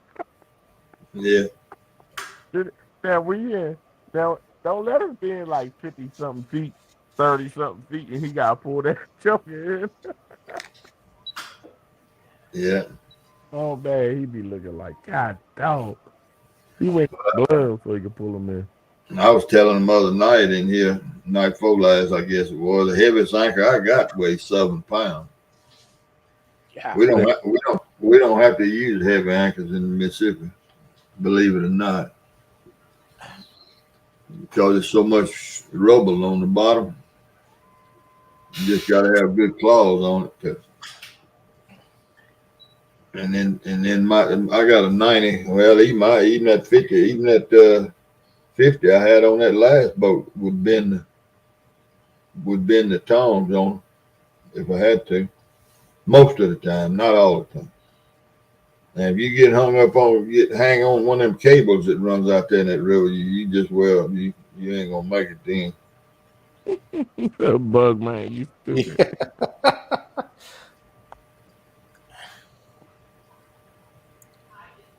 yeah. Well, Yeah, I just hope my brother hadn't been watching me drive that truck on that video game because he ain't gonna let me drive that boat. But Troy, if he didn't watch you, he probably heard about it. Cause I heard about it. Oh, that's a mess. I get you driving that truck. That's a mess. Yeah, I heard about it today. You was reckless. Well, I ain't never drove a day in my life, Well, and it shows. you should have been going to the gas station. Well, that's that doggone Albert Lewis always wants to stop and get that gas station fried chicken. Service station sushi. Who is that eats that service station sushi? They get on somebody. Is that in the catfish community or is that in the metal detecting community? They always talk. I believe that's in the metal detecting bunch. Somebody on there that eats somewhere along the line ate some service station sushi. Yeah, I've heard that too. But I think that could be a joke to go around to everybody. I'll tell y'all a little quick story about sushi. When I was working for the police department, I had a young officer that he come out of the academy and he was working for us, and he loved sushi. And we went to this little restaurant there. It's one of them buffet Chinese restaurants. Hell, I'm gonna get me some sushi. I said, boy, that's a bad idea.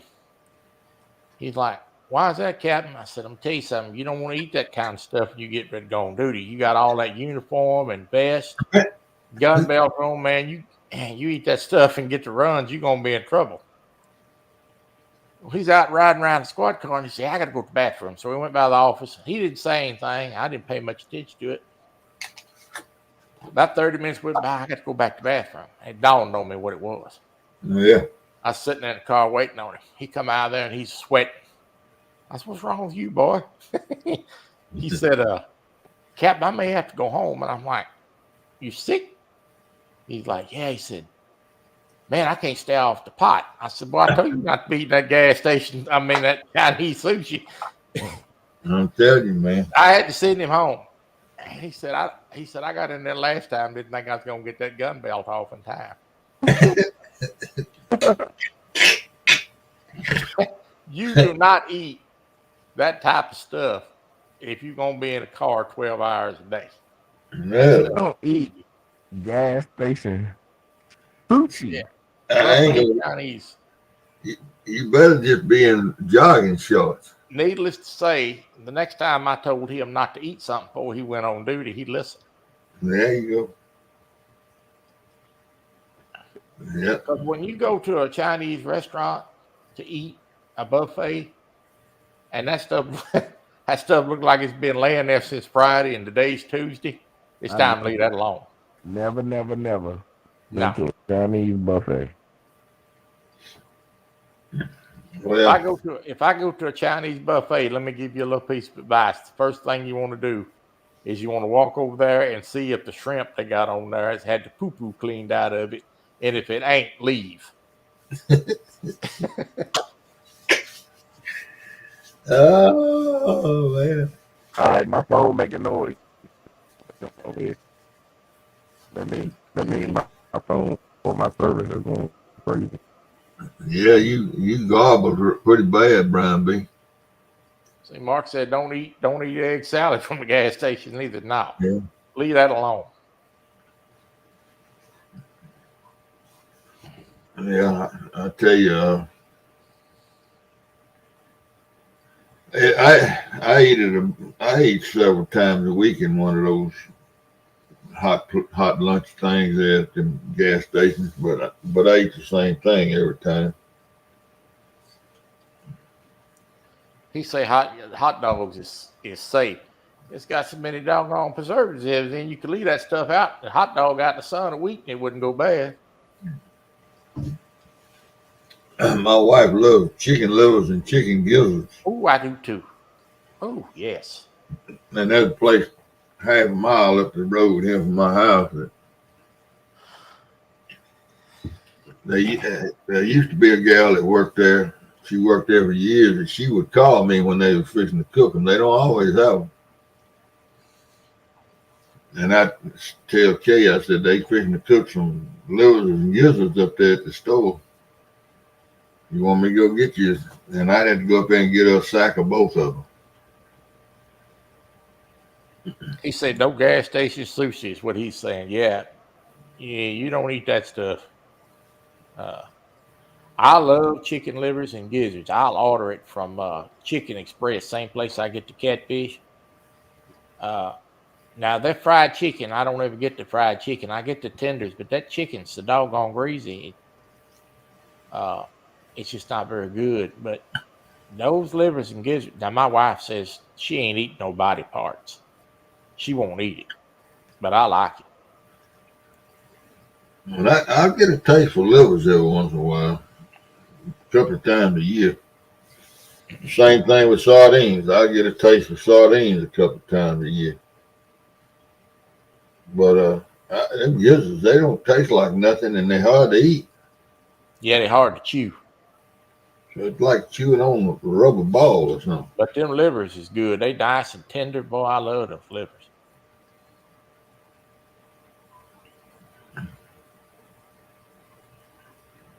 Needless to say, that young policeman did not eat any more sushi off a buffet after that happened. No, heck no. No. I can't blame him. He should have known better to start with, especially when you telling him don't. Well, that place didn't stay in business long.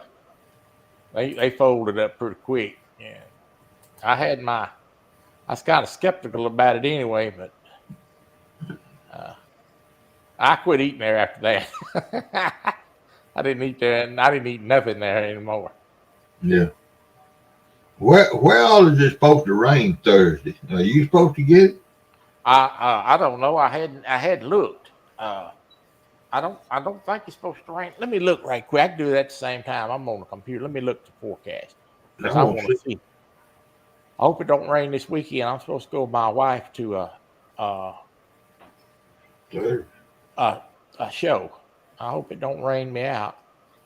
Well, we're 100% Thursday and 84% Friday. We're going to see the Christmas Carol on Saturday. And 84% Saturday. We're supposed to rain Thursday, Friday, and Saturday. Wonder what about everybody else? Oh, yeah, you're right, Steve. Good night. It's coming from your direction? It's supposed to start raining tomorrow. Yeah, it'd be a day ahead of me for sure. But Thanksgiving is 75% and Friday is 94%. Uh-huh.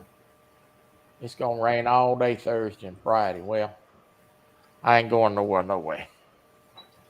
So I was thinking about digging in the morning, but I gotta pick up some seafood at 1 o'clock. Rob Fox. Hello, Rob. Hey, Rob.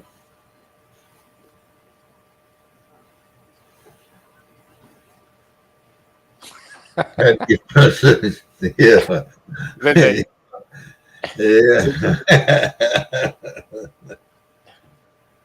Yeah. Arkansas, Northwest Arkansas gonna rain too. Okay. Yes, it's supposed to rain here Thursday and Friday. Well, that's good. It's supposed to get out of here by Saturday. I'm going to go see the Christmas Carol with my wife. We bought tickets to go see that. So. Oh, Alvin. I ain't no telling what Alvin's allowed to say. Oh, hey, Matt, where's David Smith? I went talking about him night before last, and he popped in. Where is he tonight, I wonder? Sweeping up sheetrock dust.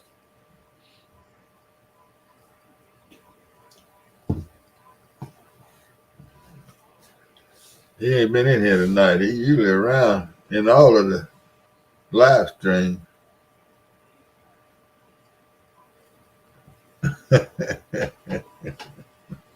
How far down in the ground will that metal detector pick up something, Steve?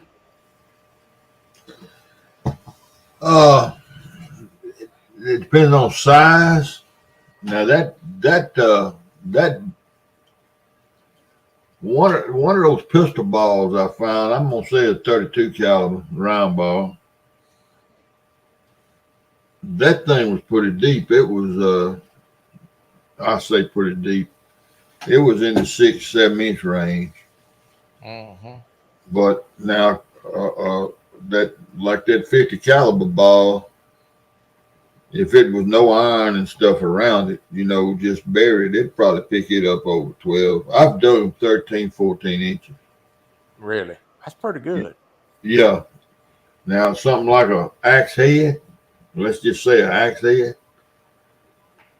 it'll find them down there real deep. I'm gonna say in the neighborhood of 16 inches probably.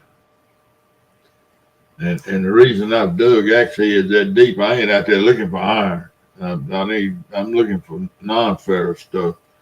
But when you got a big piece of iron like that, big solid piece of iron that deep in the ground, it gives off a what I call a sweet sound. That non-ferrous sound. It's a smooth sound. And then once you dig down and get close to it, then it starts sounding like iron. And but you usually go ahead and dig them up anyway, just on account it's a big piece of iron, and it could be a box full of something, or it could be a cannonball, or but it's iron once you get down 8 or 10 inches. But a coin, silver coin, it'll get down there pretty good. The thing about metal detecting where I hunt is it's so much trash in there. Yeah. Because those soldiers, when they camped or had a camp that they stayed at any length of time, there generally was some kind of structures there, like an old house or a gin. They didn't just sleep out there on the ground if they didn't have to. Right. They stayed, right. Yeah, they stayed around some type of structures. And anytime you're around a place where somebody lives, it's like a garbage dump. Your yard, well, you ain't got a yard, but just like my yard out here, it's just like a garbage dump. And you get an old house, like we've been hunting an old house up in North Mississippi, built in 1910. The house is sitting there now, but that dirt been there forever, and it's just garbage. It's pop tops. It's screw tops off of bottles. It's the old clothespins with the wire in between them. The old wooden clothes. Yeah, right. Them things you can follow and find exactly where the clothesline was. It's just people don't realize you don't just go out there with a metal detector and turn it on and go out there and go to digging, because you got to know what you're doing. You got to be learn digging all day long. Yeah. Oh, you would never get 5 feet from where you started, and that's it's an art to it. I mean, it's a skill to it. It's not just go out there and dig. Now look, where I was digging today, where I was hunting today, I've hunted there this is the 4th year. I hunted over and over and over and over and over and over. 4th year I've been there. I mean, that's where I hunt. 90% of the time is right here in this field, and it's about a 200-foot strip by 200-foot, whatever that would be, 4,000 square feet or something, 40,000 square feet, whatever that is, and it's in a field. And the Union camped there, the Confederates camped there. There was a camp there when they built the levee, and that was in the 30s. So, and plus people live there since way back in the early 1800s. So it's enough garbage. I pick up just walking down the road, metal detecting. I pick up every piece of iron I see and put it in my pouch and dump it in the truck. Get it out of the way. Hey, Chris Everett. Hello, Chris. Get your hair together. You keep messing with. That's a habit I got, Brian. I've been doing that my whole life. One I ain't rubbed it all off the top of my head. But I pick up today in that hour and a half. I probably picked up. I'm gonna say at least 15 pounds of iron. Because I go down and then come back, and I'm at the truck, and I dump all the iron. Now I went down and come back and dumped all the iron. And I bet I had 15 pounds of iron. I just picked up it laying on top of the ground out there in the field. And so I'm pretty proud of what I found today in that short period of time. But I imagine I got 3,000 relics right here in this room. Good grief. At least 3,000. Well, look, hell, there's a jar right there that's got 200 or 300 in it. Bullets and piece of bullets and belt buckles and all kind of stuff. Yeah, my hair is just like yours, Brian. It left a long time ago. Yeah. I got quite a few years on him, and mine still there. Yeah. Well, mine is turning mighty gray, but it's there. That's how come that Mark was talking about that local chicken place. That's why that chicken is so good, Mark. They cook it fresh. It ain't like this doggone big chicken outfits that leave it under a heating lamp all the time, dry it out, look like you're chewing a piece of leather. That's right. You got to catch it when it comes out of the That's grease. right. It's got to be freshly cooked. That's one thing I like about the fish up here. They cook it. You have to wait for it 12 to 15 minutes. It's fresh cooked. That's the way you do it. You go around to some of these places like Popeyes and they give you 99-cent chicken. Well, yeah, it's chicken that's fried on Tuesday and laid under the heat lamp to Thursday. Ain't no good. It's just dry. Yeah. They ruin it. Boy, I love it. I love that Popeye spicy chicken sandwich, though. That's a good sandwich to my idea. And I love the red beans and rice. That's the only two things I get there. Well, I like it. I like that red bean and rice myself. But I like beans, period. I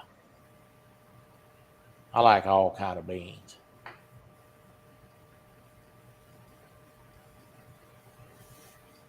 Yeah. I'm not a big bean eater. I like purple hull pea. You say his catfish love fresh chicken. Mm-hmm. I'm gonna have to get me some chicken to fish with again. Well, Jeremy caught a 50-something pound on chicken last night. Well, Jeremy Thomas cat. I'm gonna tell you right now, if I think chicken will catch me a catfish to eat, I'm fixing to fish for chicken.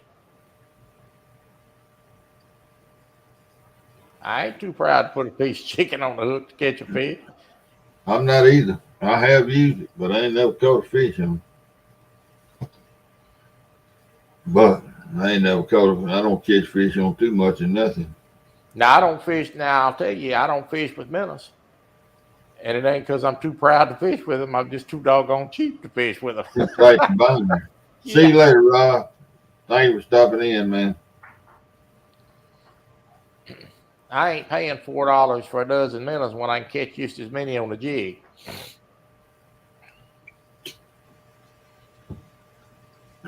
No. Well, Troy, you about ready to take a nap? Yeah, I'm going. I'm ready to go. You ready to go? I think so. I've been on here an hour or two. I don't know how long I've been on. 2 hours. 2 hours and 9 minutes. Yeah, 2 hours and 9 minutes. Yeah, I need to get off here and go get ready for bed. My wife's got to work tomorrow. I want her to get plenty of sleep. Because if she don't, she's kind of grumpy, and I don't like a grumpy wife. So it's good to see everybody. I enjoyed it, Steve. Okay, Troy. Appreciate you stopping up here, man. We'll see you, brother. All right, boy. All right, y'all. Y'all have a good night and happy Thanksgiving. Everybody don't eat too much. Be where you can take a nap.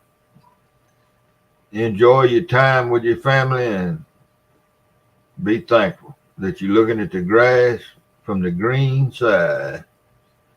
See y'all later. Good night.